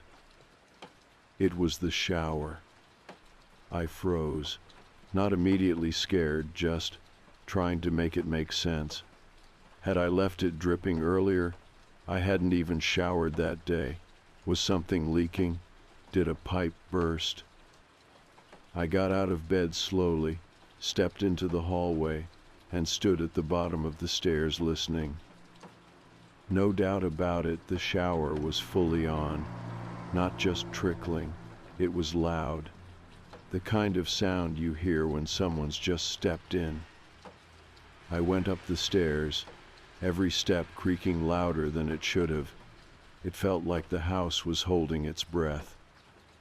When I reached the bathroom door, I could see the steam pushing out from underneath. The air was damp, warm, like someone had been in there for a while. I opened the door slowly. The room was empty. The shower was blasting hot water. Steam coated the mirror. The floor mat was soaked, like someone had stepped out and not bothered to dry off. I stood there for a second, heart pounding in my ears, before stepping in and turning it off. The tap was hot to the touch. I checked behind the curtain, opened the cabinet. Nothing. Just the same familiar space I'd used 1,000 times. I backed out of the bathroom, closed the door, and went back to my room. Locked it. I didn't sleep much after that. I kept telling myself it was plumbing, that maybe pressure had built up and forced the tap open. But even as I thought that, it felt like I was lying to myself. Because the water hadn't just turned on, the towel rack had a used towel on it, damp, folded the wrong way, not how I left it, and I hadn't used that towel since Tuesday. I stayed in bed until morning.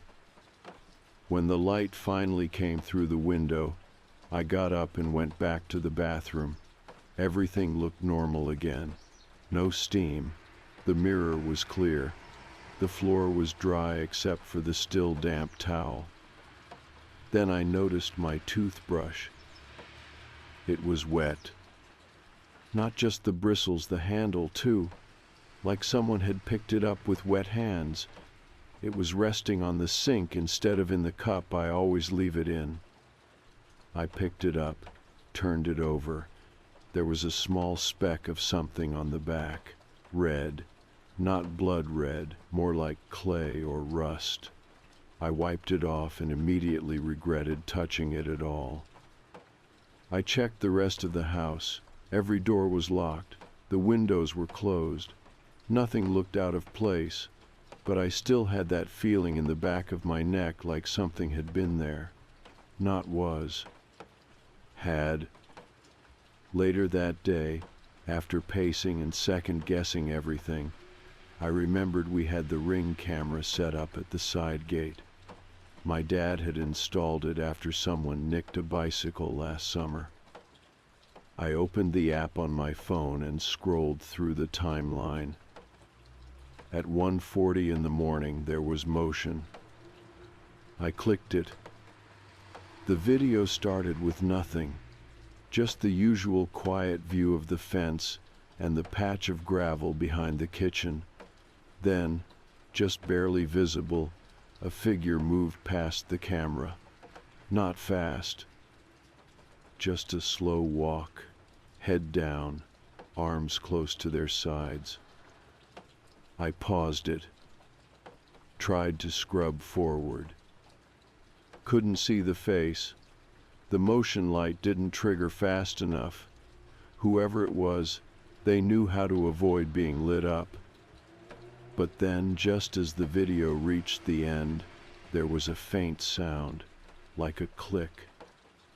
I played it back 3 times before I recognized it. The back door unlocking.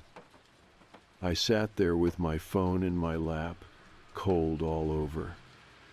There was no footage of anyone entering, no footage of anyone leaving.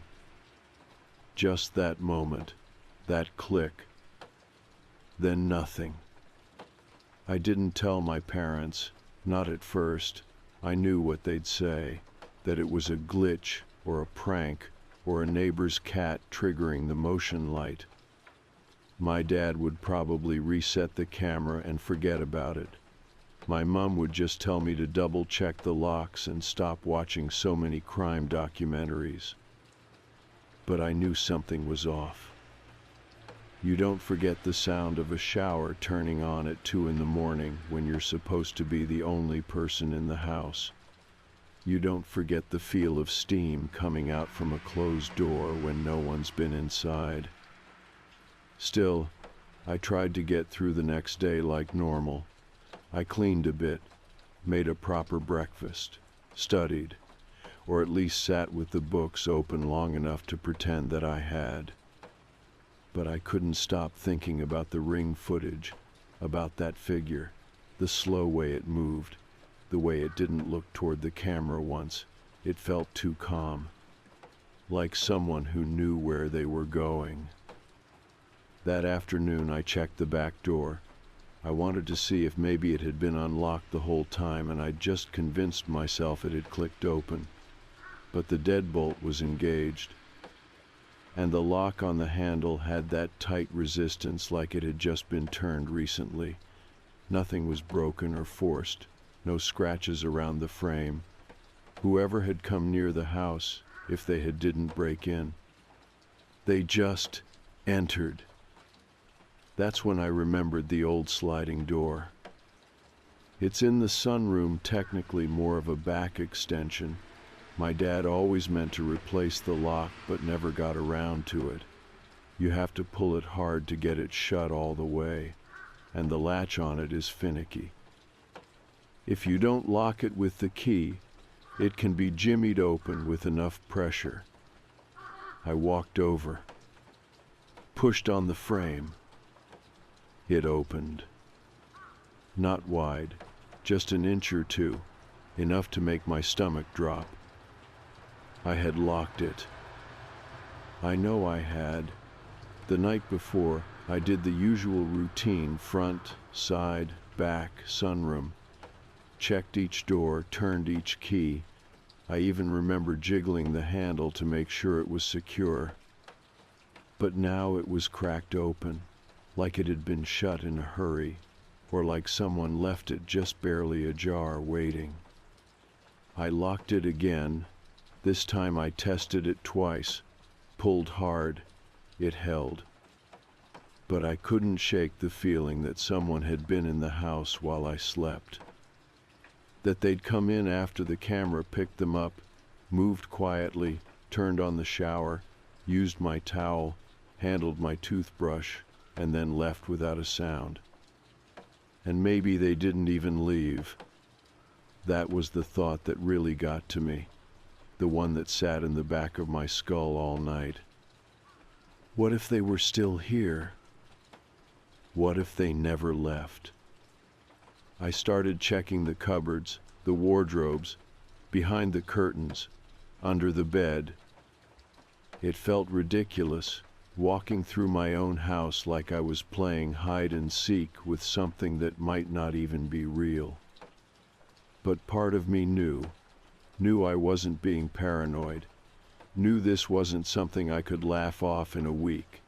The air in the house felt different, not haunted, just watched. That night I didn't sleep upstairs. I brought my blanket down to the living room, locked every door again, and left the lights on. I didn't bother brushing my teeth. The idea of standing in that bathroom back to the door made my skin crawl. I must have dozed off sometime after 3. I remember blinking at the telly, something old and muted playing, just trying to keep my brain occupied until daylight came. Then a noise woke me. Not loud. Just a quiet creak, like a footstep on old wood. I sat up, heart already pounding, and looked around. Nothing. I checked the clock. 3:22. The air was colder than it had been when I fell asleep.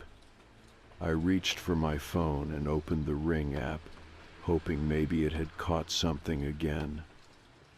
Nothing. No new motion alerts. I closed the app, and that's when I noticed the light. Faint, coming from the stairwell. Not the overhead light. A soft, flickering light, like someone holding a phone with the flashlight on. I froze. Waited. No sound. Just the light moving slowly across the landing, stretching down the wall like it was reaching. Then it vanished. Gone, like it had never been there. I sat perfectly still for I don't know how long. Eventually I got up, turned off the telly, locked the door between the living room and the rest of the house. It wouldn't stop anyone, not really, but it gave me something to hold on to. I stayed awake until morning. Didn't check upstairs. Didn't shower. Didn't move. When the sun finally came through the windows, I stood up, stretched my legs, and went to the kitchen to make tea, and found the back door unlocked. Again. I don't know what I expected to find when I finally went back upstairs. Maybe nothing. Maybe that would have been worse. Silence can be louder than footsteps when you're already on edge. It was Sunday morning. The sun was out, brighter than it had been all week. Everything looked too normal in the daylight. My mug sat on the table where I'd left it. The telly remote had fallen onto the floor sometime during the night. My blanket was still in a crumpled heap on the sofa. If someone else had been in the house, they hadn't left a mess. They hadn't taken anything. They had just moved through it. Like they belonged there. I stood at the bottom of the stairs for a long time, listening. No water, no creaks, just quiet. Eventually I went up. Every step felt deliberate, like walking across ice you're not sure will hold. The bathroom door was closed again. I hadn't closed it. I was almost certain. I turned the knob slowly, expecting to hear something behind it, but there was nothing. No steam, no sound. Just a towel on the floor, damp again. This time it wasn't mine. It was the pale blue one we kept under the sink, the backup towel for guests. It hadn't been out yesterday. I stepped back into the hallway. The door to my bedroom was ajar. That was new. I had locked it. I know I had. I remember hearing the click, remember thinking it was the only lock in the house that made me feel safe. I pushed the door open. The room looked the same, mostly. Bed unmade. Clothes in a pile near the wardrobe. My desk covered in books and loose paper. Then I saw it. On the pillow. A coin. Not mine. Not from anywhere I recognized. Old. Worn around the edges. Silver, with some faded design on one side. The other side was smooth. Like it had been rubbed down flat. No date. No text. Just metal. I picked it up without thinking, then immediately regretted it. It was warm. not room temperature. Warm, like it had been in someone's pocket. I dropped it. It clinked on the floor and rolled into the gap under my dresser. I didn't try to retrieve it. I backed out of the room and closed the door. I didn't want to know what else might be in there. Instead, I went into my parents' room. I hadn't stepped foot in there all weekend. I felt weird even considering it, but part of me needed to know if someone had gotten in. Would they have gone in there too? The bed was made. Curtains slightly open. Drawers closed. But the wardrobe door on the left side was cracked open. I walked over, heart hammering now, and pulled it fully open. Their coats were there, undisturbed. Shoes neatly in a line on the floor. Except there was a pair I didn't recognize. Old trainers, worn out, with laces that had been cut short. They were muddy, the kind of caked-on dirt that doesn't come from a clean street. My parents are neat, obsessively neat, especially when it comes to shoes in their room. These didn't belong to them, and they weren't mine. I stepped back. Something shifted inside me then, something subtle but final. I no longer believed this was just someone passing through. This wasn't a random break-in or a prank. It wasn't about stealing or squatting or being creepy for the sake of it. This was intentional. They were leaving things behind, claiming space, marking it. I left the wardrobe open. I went back downstairs and made sure every door was locked again. I even dragged one of the kitchen chairs in front of the sunroom door. It wouldn't stop anyone, not really, but it made me feel like I was doing something. That afternoon I didn't leave the house, didn't call anyone. I sat on the floor of the living room with my back against the wall and tried to make sense of all of it. The shower, the towel, the toothbrush, the door, the coin, the shoes. It was like someone was piecing together a life that wasn't theirs, picking up where someone else left off, like they were rehearsing how to be me, or how to take up space in my life without being noticed. That night, I didn't sleep at all. I turned every light on in the house. I sat in the kitchen with a mug of cold tea and stared at the back door. And at 1:38 in the morning, the Ring camera went off again. Motion detected. I opened the app, watched the live feed. Nothing. Just the fence, the gravel, the garden. I waited. And at 1:40 exactly, the light triggered. For a second, just a flash of something movement behind the glass of the sunroom. Too fast to see clearly, but it was there. Then the camera cut out. Glitched. Then came back on. No movement. No sound. But the time stamp at the bottom, 1:41. And the back door was wide open. I didn't go outside. Not when the Ring camera came back on. Not when I saw the door wide open. I just sat there, phone in my hand, watching the live feed like it was going to explain something. But it didn't. There was no one there. No footsteps on the gravel. No voice. No shadow. Not even wind. Just that door wide open when I had locked it tight. That was when I finally called someone.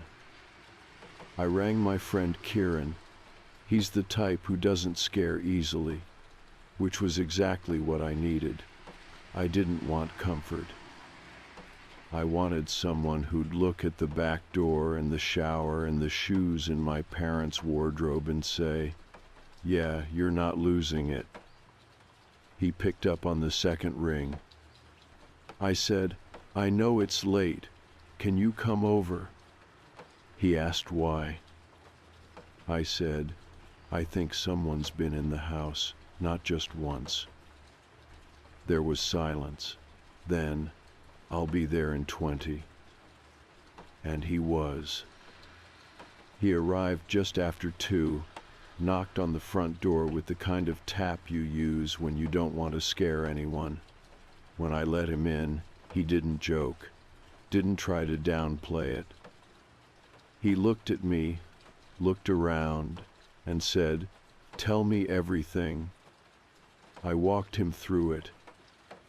Not in one big dramatic story, just small pieces one at a time, starting with the shower and ending with the door on the Ring camera just minutes earlier. He didn't interrupt, just listened. When I was done, he stood there for a second. Then he said, "Let's go room by room." So we did. We started upstairs.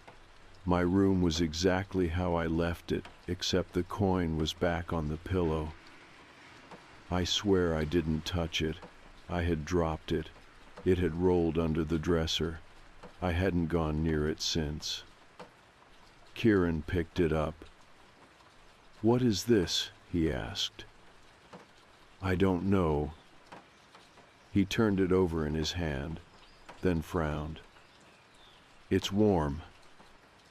"I know." He set it on the dresser and stepped back. In my parents' room, the shoes were gone. Just gone.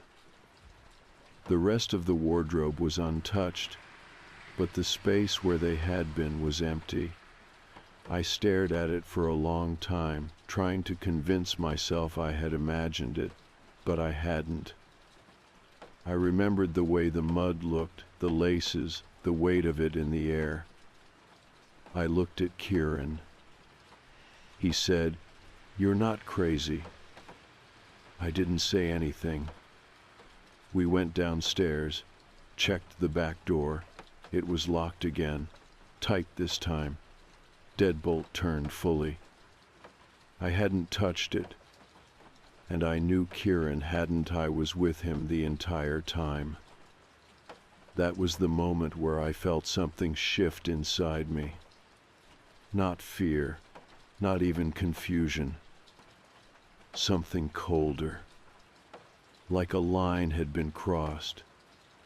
Like whoever or whatever had been watching was starting to respond, to engage, not just walking through anymore, not just using the towel or brushing against the edges of my routine.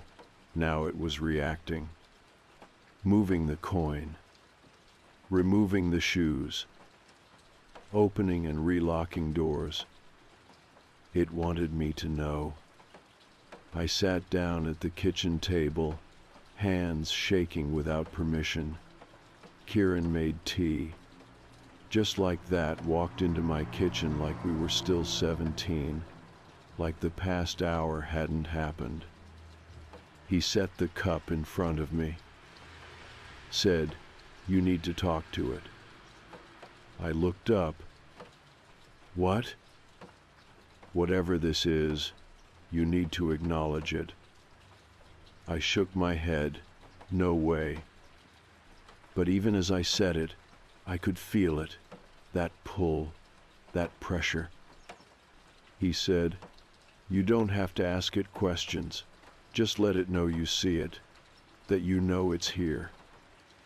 I didn't like the idea. Everything inside me screamed that attention was the last thing it wanted. But maybe he was right. Maybe ignoring it hadn't worked. So I stood in the middle of the kitchen, took a deep breath, and spoke.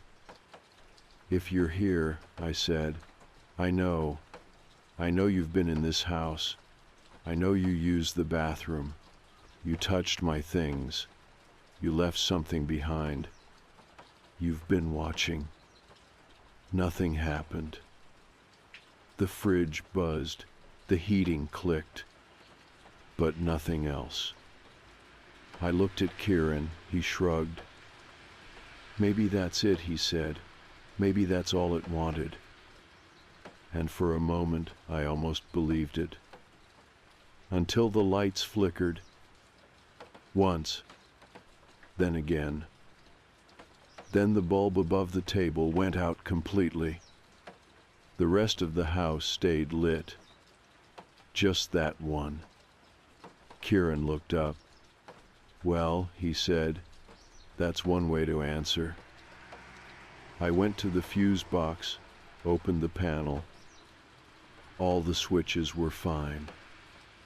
I flipped the kitchen light off, then back on. The bulb stayed dark. When I returned to the table, the coin was there, right in the middle of the table. Not the one from upstairs. A second one. Exactly the same. Same faded side, same smooth surface on the other. And it was wet.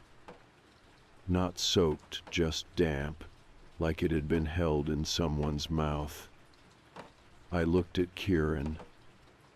He looked at me. And then we both agreed we weren't sleeping there that night. We didn't sleep. Kieran stayed on the couch, his phone clutched in one hand like it was going to shield him from anything that came near. I paced between the kitchen and living room until sunrise, checking doors that I knew were locked, windows that hadn't moved, light switches that worked fine everywhere but the kitchen. We didn't talk much. There wasn't anything to say. By 8, I made us tea. Neither of us really drank it. That was when Kieran said what I had been avoiding since the start. "You need to tell your parents." I nodded. I knew he was right. I should have told them the minute the shower came on that first night.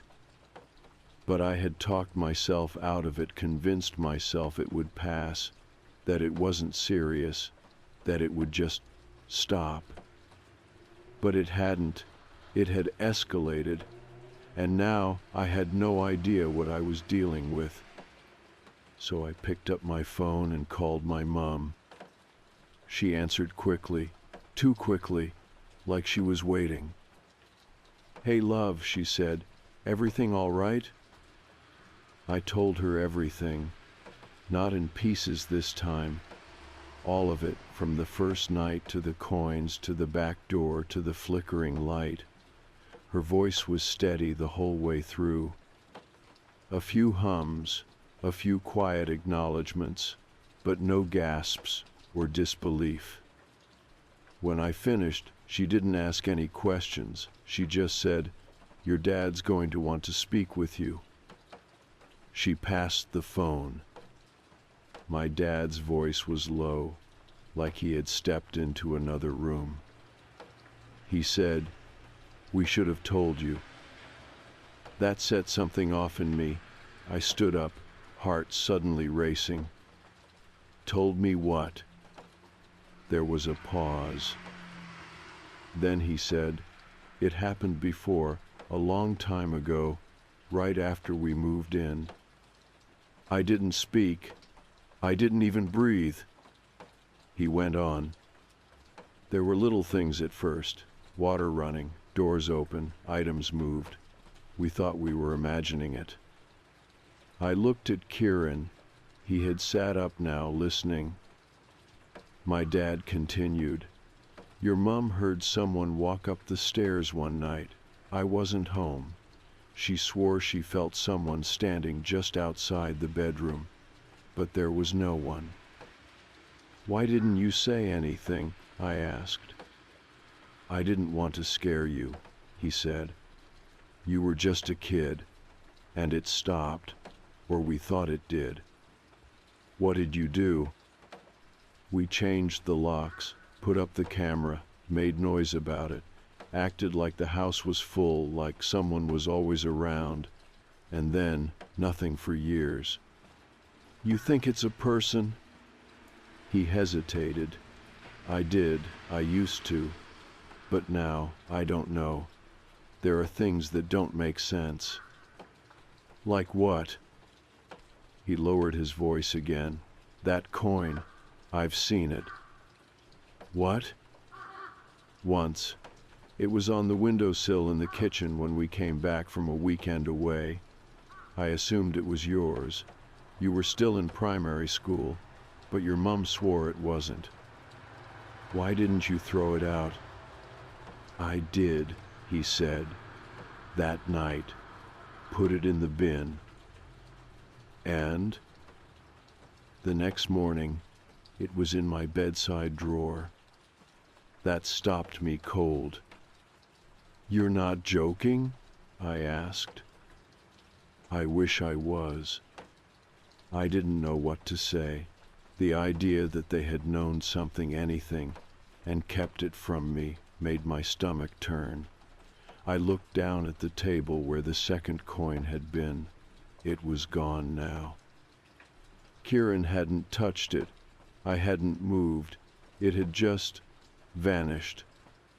My dad sighed. We'll come home. We'll be there tonight. I hung up not long after that, sat down, let everything settle in my head. Kieran said, You all right? I nodded, then shook my head. They knew, I said. This whole time, they knew. He didn't say anything, just looked around the kitchen like the walls were listening. Later that afternoon, I tried to keep busy. I cleaned, vacuumed, washed every dish in the house even if it didn't need it. Kieran offered to stay again, but I told him he didn't have to. He said he would anyway. By the time the sun started to set, my chest was tight with anticipation, like something was winding up, like the house was holding its breath again. Around 7, my parents arrived. They didn't come in with bags or hugs. My mom went straight to the hallway and started checking windows. My dad looked more tired than I had ever seen him. He hugged me but didn't say anything right away. Once we were all in the kitchen, I pulled the attic ladder down. We hadn't checked there. It had never occurred to me. The house didn't have a real attic, just one of those crawl spaces above the landing, filled with insulation and the usual holiday junk. But when I climbed up and clicked on the light, I saw something new. A piece of paper. Not old, not yellowed. Folded neatly with my name written on the outside. I opened it. Inside, in blocky, smudged handwriting, were 4 words. You left the door. I climbed down from the attic with the note still in my hand. My name was written across the front in thick, almost childlike block letters. The message inside, you left the door, kept repeating in my head like an echo I couldn't stop. My mom saw my face before I said anything. She asked, What is it? I handed her the paper. She read it once and said nothing, just pressed her lips into a line and passed it to my dad. He looked at it, then sat down hard in one of the kitchen chairs. My voice came out quieter than I meant it to. What does it mean? My dad didn't answer right away. He rubbed the back of his neck like the words were stuck somewhere in his spine. Finally, he said, When we first moved in, we had trouble with the back door. You probably don't remember. You were small, still had night lights in every room. But for weeks, Every night around the same time, the door would be open. I said, "Open how?" Unlocked, or ajar, or just swinging wide like someone had come through it and never closed it behind them. We changed the locks, got new latches, still happened. "And you never told me?" "We didn't want to scare you." My mum spoke next, her voice flat. "One night, your dad stayed up late, sat in the kitchen with a cup of tea, and waited for the time it always happened, around 1:40 in the morning, just like you said." I looked at him. He nodded. "And?" "The door opened," he said, "but no one was there. Not on the camera, not in the garden, just open." That was it. No ghost stories. No flickering shadows. Just a door that opened every night on its own, and a note that seemed to blame me for something I didn't understand. I sat down across from them.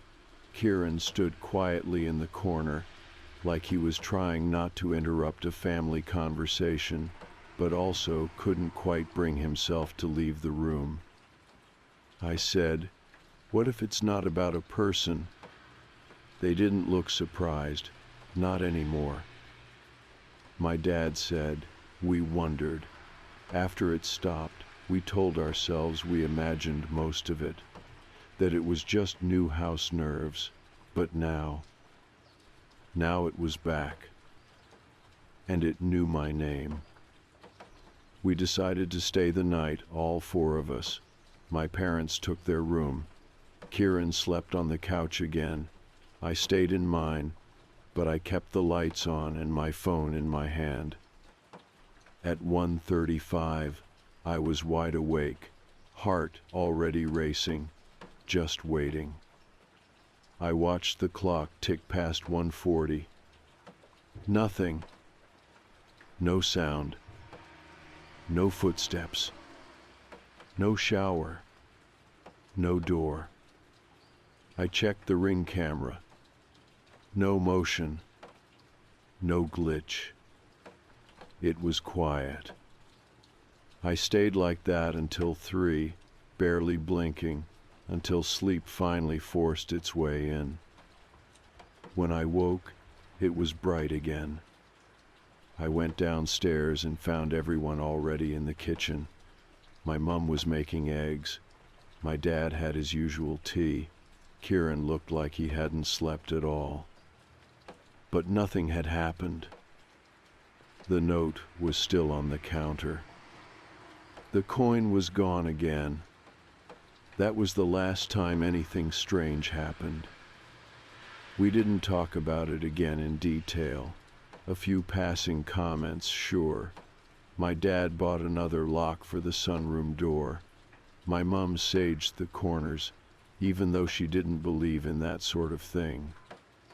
Kieran stopped by less often, said he was busy. I knew it wasn't that.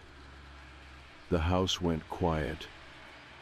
A few months later, we sold it. No drama, no incident.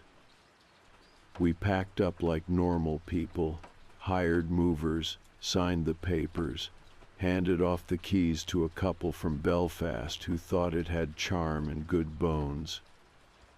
I never told them about the note, or the shower, or the door. And maybe that's wrong. Maybe I should have. But a part of me still thinks there's something about the house that doesn't like being named, like it thrives on attention, on fear, on someone acknowledging its presence. So I never gave it that satisfaction again. We moved to a newer house, one with clean walls, double glazing, no attic hatch hanging over the hallway. I kept waiting for something to start again, a noise, a cold spot, a trickle of water when it shouldn't be there. But nothing came. Life went back to normal. One night, maybe 4 months after the move, I went through an old box of books and found the original coin, the one from the pillow. It was still warm. I walked it outside, held it for a second, and then tossed it into the bin. It never came back. And that was the end of it. No big reveal. No final scare. Just a slow fading. Whatever was in that house, whether it was a presence or a memory or something that doesn't care about what we believe it stayed behind. It waited there, but not for me.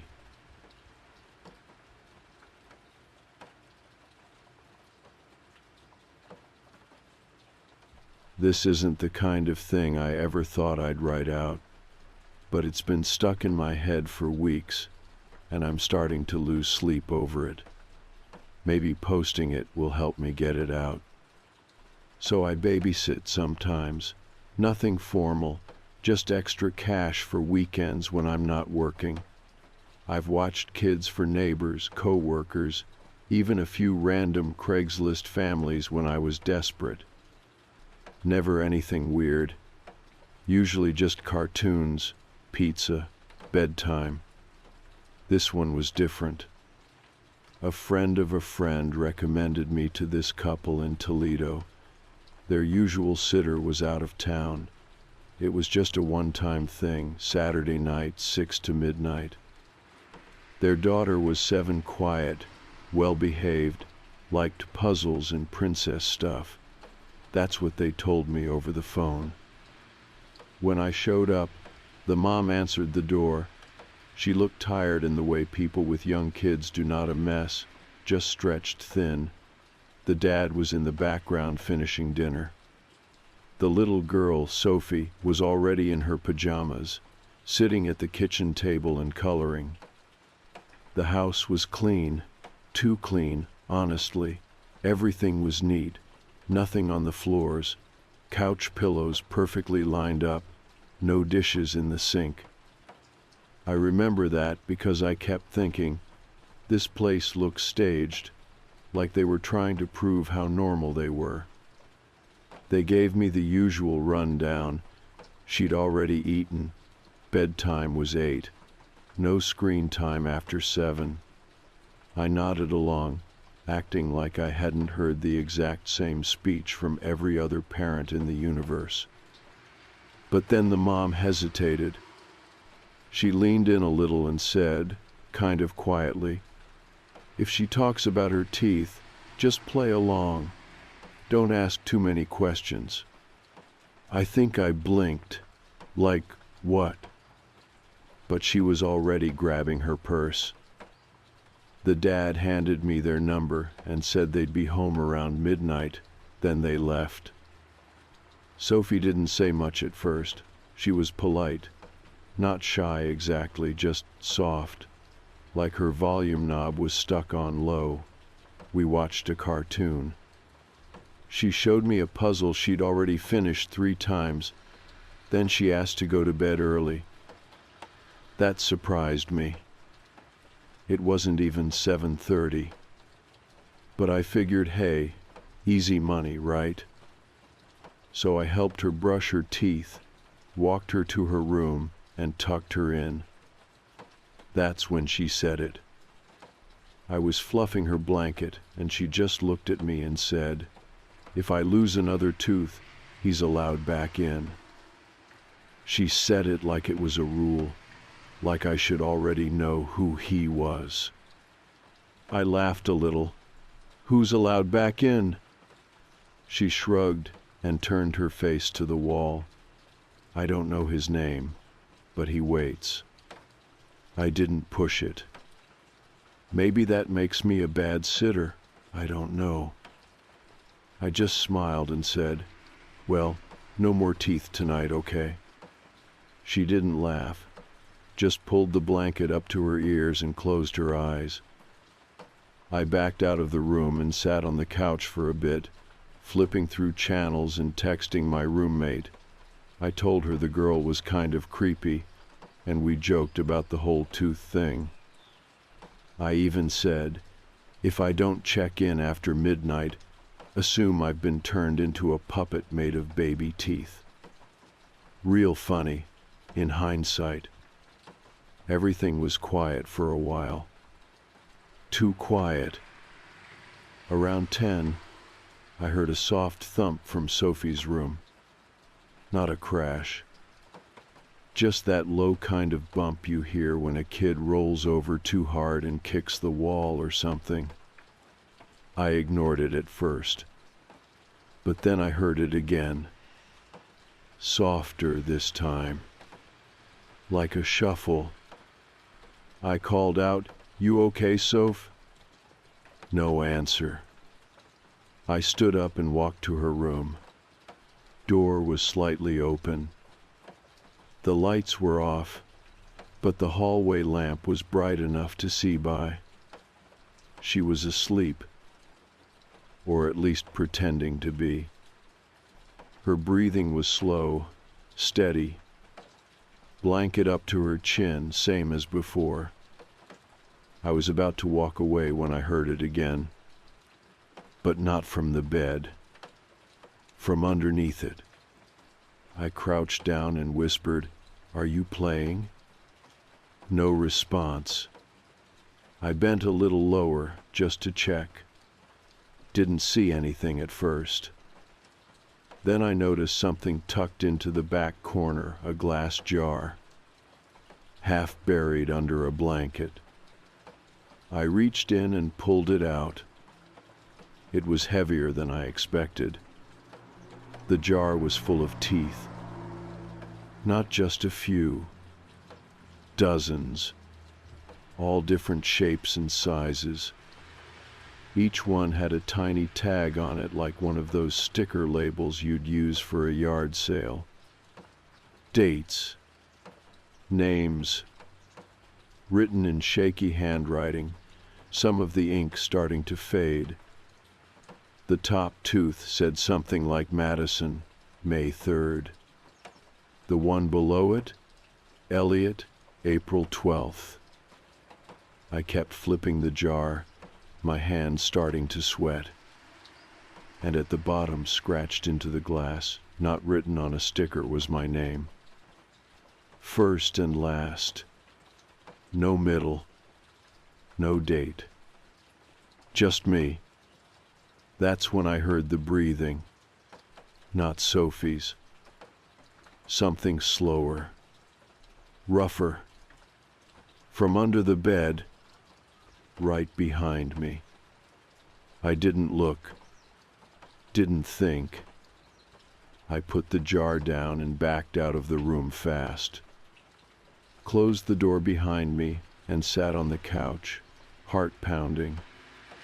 I didn't go back in for the rest of the night. Didn't turn off the hallway light. Didn't blink unless I had to. When the parents came home, I didn't tell them anything. I just grabbed my bag and left. And now I keep waking up in the middle of the night with this weird pressure behind my gums, like something's getting ready to come loose.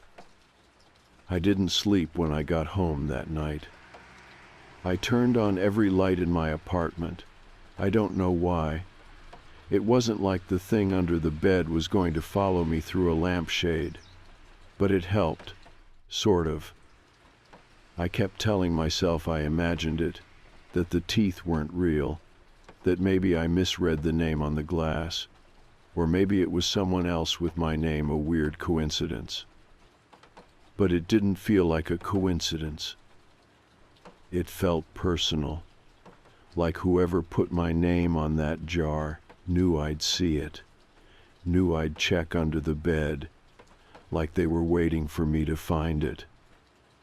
And the breathing? That wasn't my imagination. I know what I heard.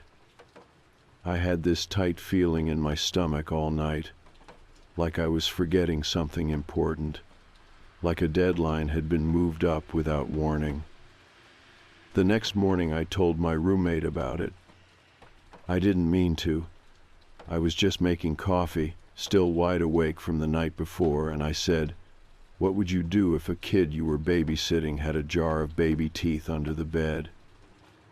She gave me this look, part amused, part grossed out, and said, "Why would a kid have that?" I told her, not everything, just the basics. The weird bedtime comment, the jar, my name scratched on the glass. She laughed at first, thought I was making it up, but when she saw I wasn't joking, she stopped smiling. "Maybe it's just something the parents do," she said, "like a creepy family tradition." I wanted to believe that. I really did. But no parent collects dozens of labeled baby teeth and hides them under their kid's bed. And they definitely don't include a name that doesn't belong to their child. My roommate must have seen something shift in my face, because she changed the subject after that, kept it light, offered to grab lunch. I said no. I couldn't eat. My jaw hurt, not badly, just this low ache behind my back teeth, like pressure building. I went to the bathroom, opened my mouth, checked every tooth. They were fine. No blood. No movement.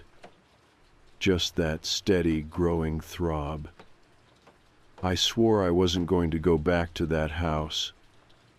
But later that afternoon, I got a text from the mom. "Sophie asked if you could come again this weekend. She liked you. She doesn't usually like sitters." My stomach dropped. I didn't reply. Another message came through.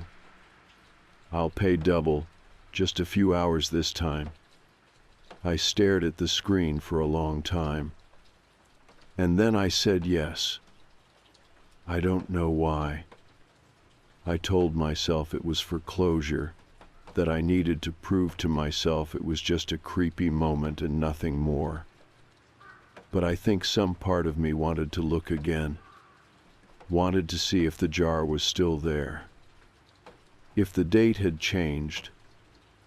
It's like when someone tells you not to look in a mirror after midnight. You know you shouldn't, but some awful part of you wants to test it anyway.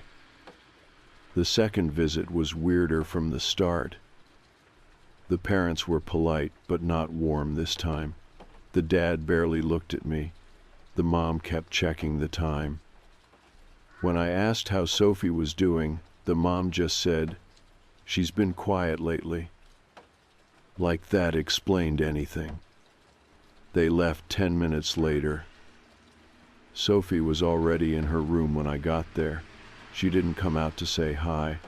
I figured I'd give her space, let her call for me if she needed anything. But around 7, I heard her voice. She was singing. Soft, quiet. Too quiet. I walked down the hallway and stopped just outside her door. The song didn't sound like anything I recognized. It didn't have a melody, more like a list being spoken in a sing-song way. And then I heard the words: Madison, May 3rd, Elliot, April 12th, Harper, August 2nd, me, October 10th. She kept going. Name, date, name, date. I couldn't move. Then she said my name. Clear, slow, deliberate, and after it, tomorrow. My throat went dry. I pushed the door open. She was sitting cross-legged on the floor, a little notebook in her lap, humming. The jar was gone. I asked her, "What's that song?" She looked up, blinked, and said, "It helps me remember." Remember what? Who the teeth belong to. I wanted to take the notebook from her. I really did. but I couldn't move my feet. Sophie closed the notebook gently and stood up. "He's hungry," she said, "and he's not very patient." I asked her who he was. She tilted her head like she didn't understand the question. Then she whispered, "He used to live in the walls, but now he lives under the bed." I didn't know what to say. My hands were shaking. She walked to the bed and crawled under the covers, like it was a normal bedtime, like nothing strange had happened at all. "I'll see you in the morning," she said. I stayed in her doorway for almost an hour after she fell asleep. And when I finally left her room, I locked the door behind me. I didn't care if it made me a bad babysitter. I just needed the night to end. But the ache in my jaw, it's worse now. And when I checked in the mirror, one of my molars is starting to wiggle. I didn't go to work the next day. Called in sick, which wasn't a lie. I hadn't slept. I'd checked that loose molar in the mirror probably 20 times. Tapped it with my tongue, pressed on it with my fingertip. It wobbled more than the day before. It didn't hurt exactly, but I felt it every time I blinked. That sounds dramatic, but it's the only way I can explain it. Like my body was reminding me of it constantly, even when I wasn't thinking about it. I sat in my apartment all day, trying not to open a search tab. I didn't want to type "molar loose" for no reason, or "jar of teeth" with your name on it, or "what lives under beds and eats kids," because I already knew whatever answer I got wouldn't help. I needed to sit with it for a while. I needed to let it feel real. Around noon, I got a text from the mom. "Thank you for last night. Sophie slept through the whole night. That hasn't happened in weeks." I stared at the message for a long time. I didn't reply, not because I didn't know what to say. I just couldn't make myself type anything. I think I was afraid she'd respond instantly, like she was watching me type it in real time. That night, I didn't brush my teeth. I know that sounds gross. I just couldn't stand the thought of poking at them, of loosening that one any more than it already was. I slept with a scarf wrapped around the lower half of my face like that would stop anything from reaching my mouth. The dream I had was the worst one yet. I was back in that house, in Sophie's room, except it wasn't nighttime. It was the kind of dead gray light that happens before a storm. Everything was quiet, too quiet. And there was this sound under the bed, not breathing, not movement. Clicking, like small teeth knocking together in a glass jar.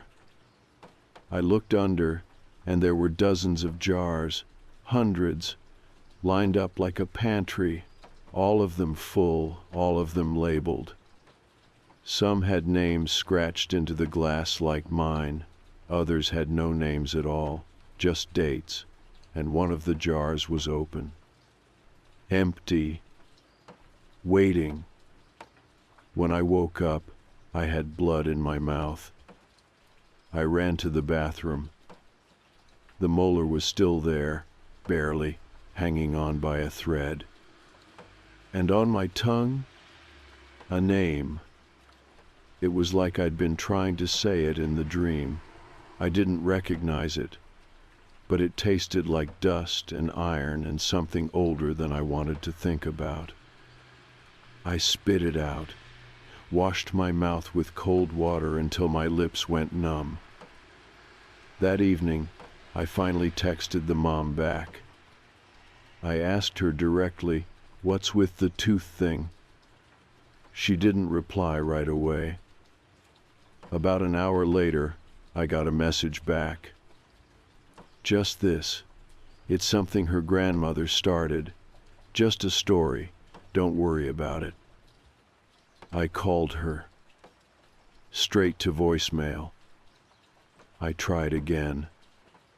Same. I know what that means. People say don't worry about it when they know you absolutely should. I went out for a walk to clear my head. Ended up near a park without realizing how far I'd gone. There were kids playing on the swings, two parents chatting by a bench. I sat on the curb across the street and watched them for a bit, trying to remember what normal felt like. That's when I saw the man. He wasn't with anyone, just standing near the edge of the trees, not watching the kids, watching me. He looked homeless, layers of mismatched clothing, face hidden by a hat too big for his head. His posture was off, bent in a way that made him seem like he was always leaning forward, even when he stood still. He didn't move, not once. Just stood there, watching. I didn't stay. When I got home, I took a flashlight and checked under my own bed. There was nothing there. No jars, no blankets, no figures crawling along the wall. But there was something new. A single baby tooth. Clean. Shiny. Right in the middle of the floor. I picked it up without thinking. It was cold. And on the side of it, so small I almost missed it, was a name etched into the surface. Not mine. Sophie's. I dropped it. I didn't sleep that night. I just laid on my back, mouth closed, teeth clenched, eyes locked on the ceiling. At exactly 3:15 in the morning, I heard a voice whisper from under the bed. Not a full word. Just a name. My name. But not like someone calling me. Like someone tasting it. I didn't move when it said my name. I just stared at the ceiling and pretended I hadn't heard it, that maybe it was a dream or some half-sleep audio hallucination, like when the heater kicks on and your brain turns it into words. But deep down, I knew it wasn't that. It didn't say anything else, just that one word, said soft, like breath pressed through a crack in the floorboards. My name. I stayed in bed until the sun came up, and when I finally sat up and looked under nothing, no tooth, no jar, no voice, just dust and the stray sock I thought I'd lost 2 weeks ago. That should have made me feel better. It didn't. Because it didn't matter that nothing was there. I still knew it had been.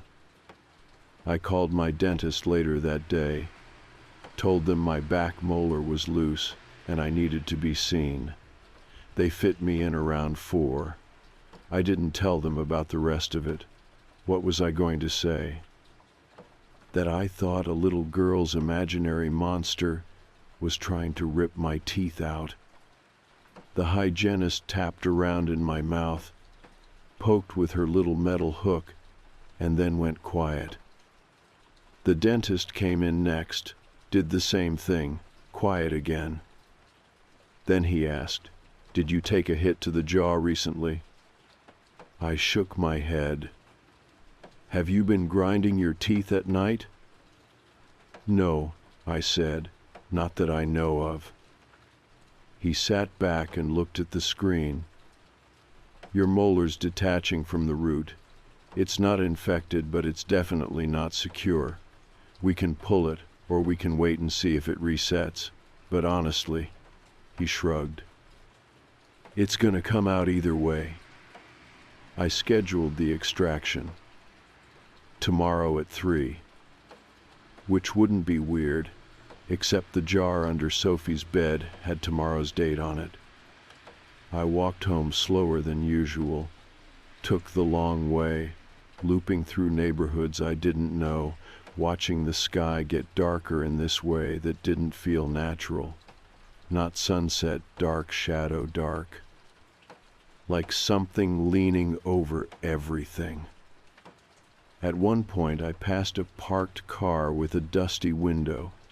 I caught my reflection and nearly jumped, not because I looked weird, but because someone else was standing behind me. When I turned around, no one was there. I didn't sleep that night. Not because I didn't want to, because I couldn't. Every time I started to drift off, I felt a pull, not physical, mental, like something was waiting for me in the dark, not to scare me, just to be closer. I finally gave up around 2 a.m. and went to the kitchen. Made toast. Ate half of it. Left the plate in the sink.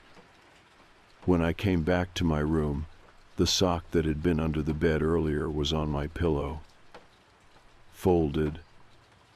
Like someone wanted to let me know they'd been there again, but didn't want to scare me. Like a gift. That was worse than anything else.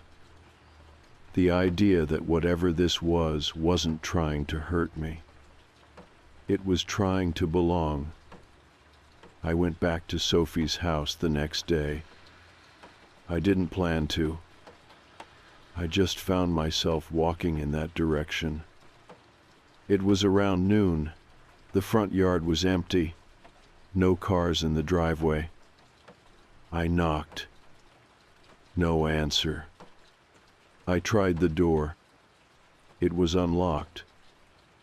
I stepped inside and called out. No response. The living room looked the same, still too clean, still that sense that everything had been placed instead of lived in. I walked down the hall to Sophie's room. The door was open. She wasn't there.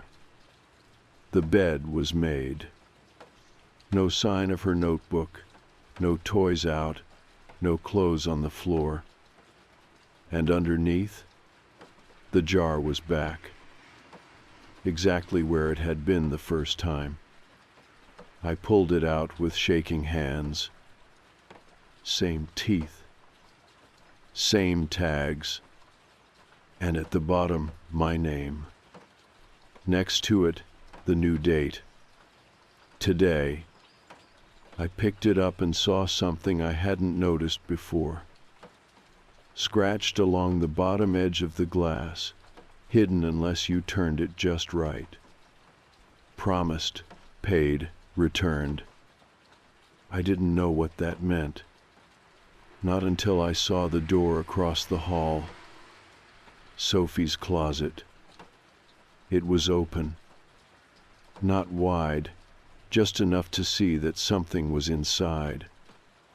Not movement, not a shape. Just a flicker, like breath behind plastic. I didn't go near it. I put the jar back and left the room. The front door clicked shut behind me without me touching it.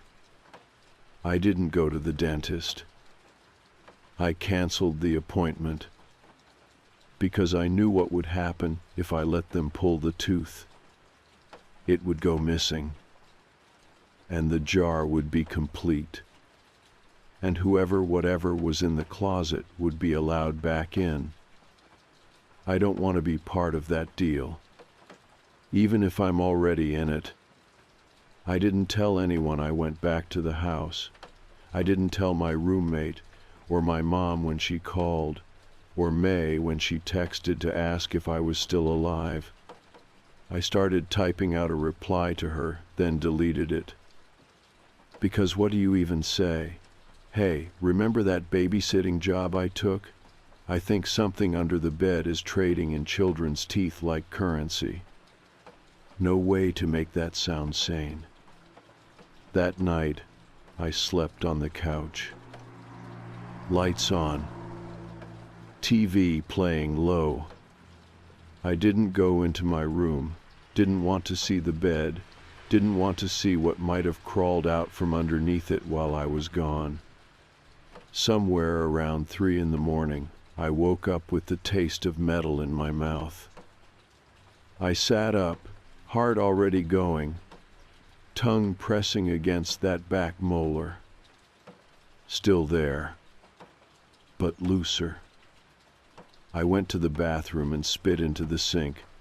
There was a streak of red in the foam. I didn't look too long. I just rinsed, turned off the light, and sat back down on the couch like that would stop anything from getting closer. Around 4, I heard footsteps. Not inside. Outside my apartment. Soft, slow. Coming down the hallway. They stopped outside my door.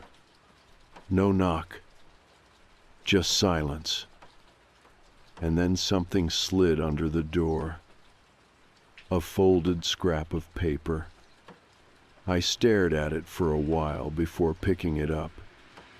There was one word on it. Tomorrow. I didn't open the door. Didn't move. Just sat there with the paper in my lap like it was radioactive. The next morning, I found another baby tooth.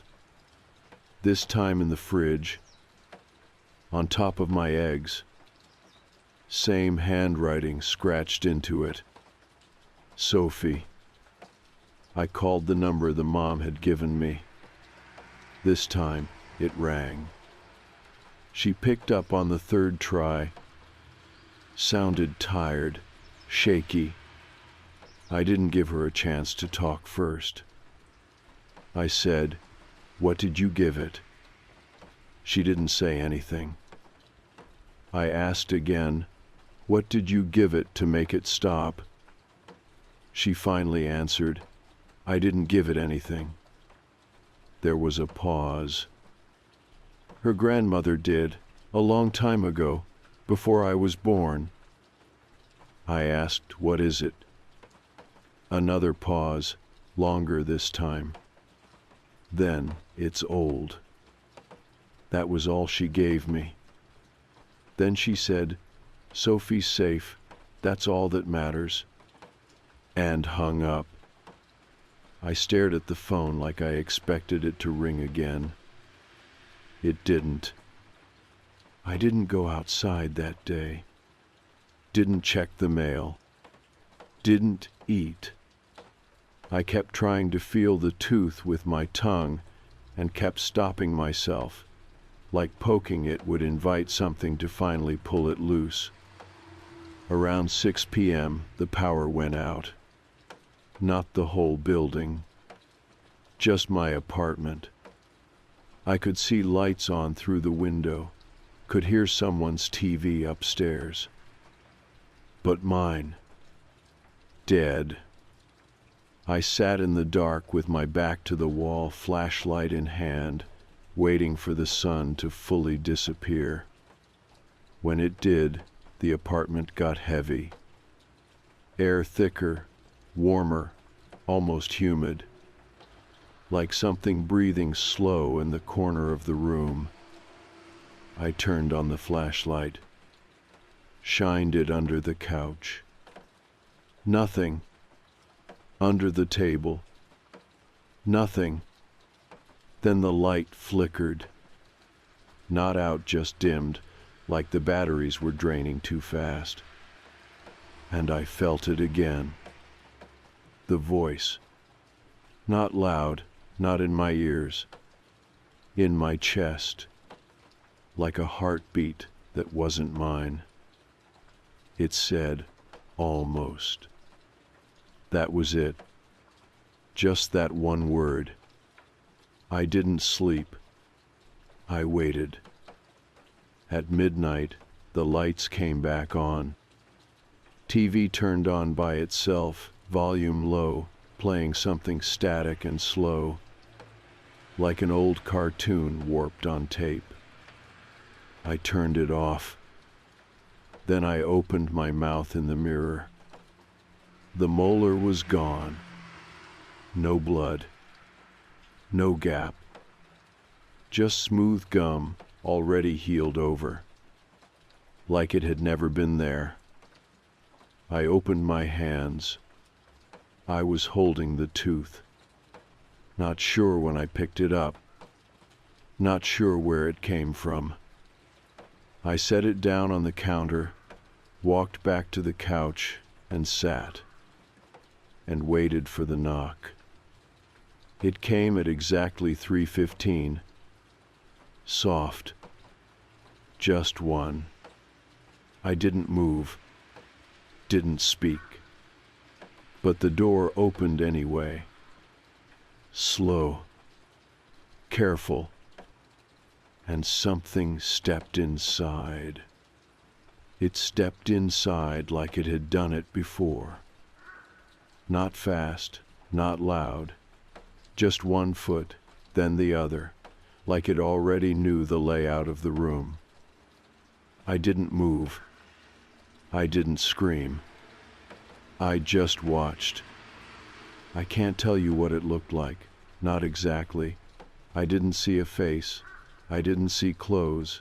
It wasn't a shape, more like a fold in the dark, a gap between the light and the floor. Something that didn't make sense, but didn't need to. The only thing I could really see, the only thing I remember clearly was the hand. It held out a jar. Glass, familiar, heavy. My name scratched into the bottom. The tooth inside. Just one. Mine. I didn't take it. It didn't offer it. It just stood there holding it, like a reminder, like a receipt. And then it set the jar down on the table, turned toward the hallway, and walked into my bedroom. No sound. No weight. But I felt it. The whole apartment shifted slightly, like it was no longer mine. I stayed on the couch until the sun came up. When I finally went to my room, it was empty. No footprints. No signs of anything disturbed. But I knew it had been there. I could feel it in the floorboards, in the sheets, in the way the bed didn't creak when I sat on it, like it had already adjusted to something else sleeping there. I checked under the bed. Nothing. No jars. No teeth. No breathing. That should have made me feel better. It didn't. Because I knew this wasn't about what was there. It was about what had been taken. The jar stayed on my table for 2 more days. I didn't touch it. I didn't throw it away. I just let it sit there, watching. On the 3rd morning, it was gone. No sound. No door opening. Just gone. Like it had finished something. And me? I started eating again. Started sleeping. I even went back to work. Life didn't go back to normal, exactly, but it picked itself up. I checked my mouth in the mirror once a day for a week. No changes, no new aches, no missing pieces. My teeth felt like mine again. I still wake up at 3:15 sometimes. Not from noise. Just alert. Like my body remembers. But there's never anyone there. I haven't heard from the family. No texts. No calls. No more offers. Sophie's number is disconnected. The last time I walked past that house, the windows were empty. No lights, no car. Just a for sale sign leaning sideways in the yard. I didn't stop, didn't even slow down, because I finally understood what happened. That thing, it wasn't just haunting her. It wasn't following me. It was being fed. Not blood, not bodies, just a tooth. Just one small piece of someone, freely given or quietly taken. A token. And once it had it, once your name was marked and the jar was full, it didn't need anything else. It didn't want more. It just wanted to keep what it collected. It wasn't cruel. It wasn't violent. It was patient. Old. Hungry in a way that didn't mean pain, just presence. It wanted a place at the table, a space in the wall, a whisper in the dark. And now it has that. I still have dreams. Sometimes I'm back in Sophie's room. Sometimes it's my room, just older, dustier. And under the bed, there's always something breathing. Not scary, not threatening. Just breathing, like it's waiting. And in the dream, I always reach under the bed, and I always find the jar, and inside it, the tooth is gone. But the space is still there, ready for another.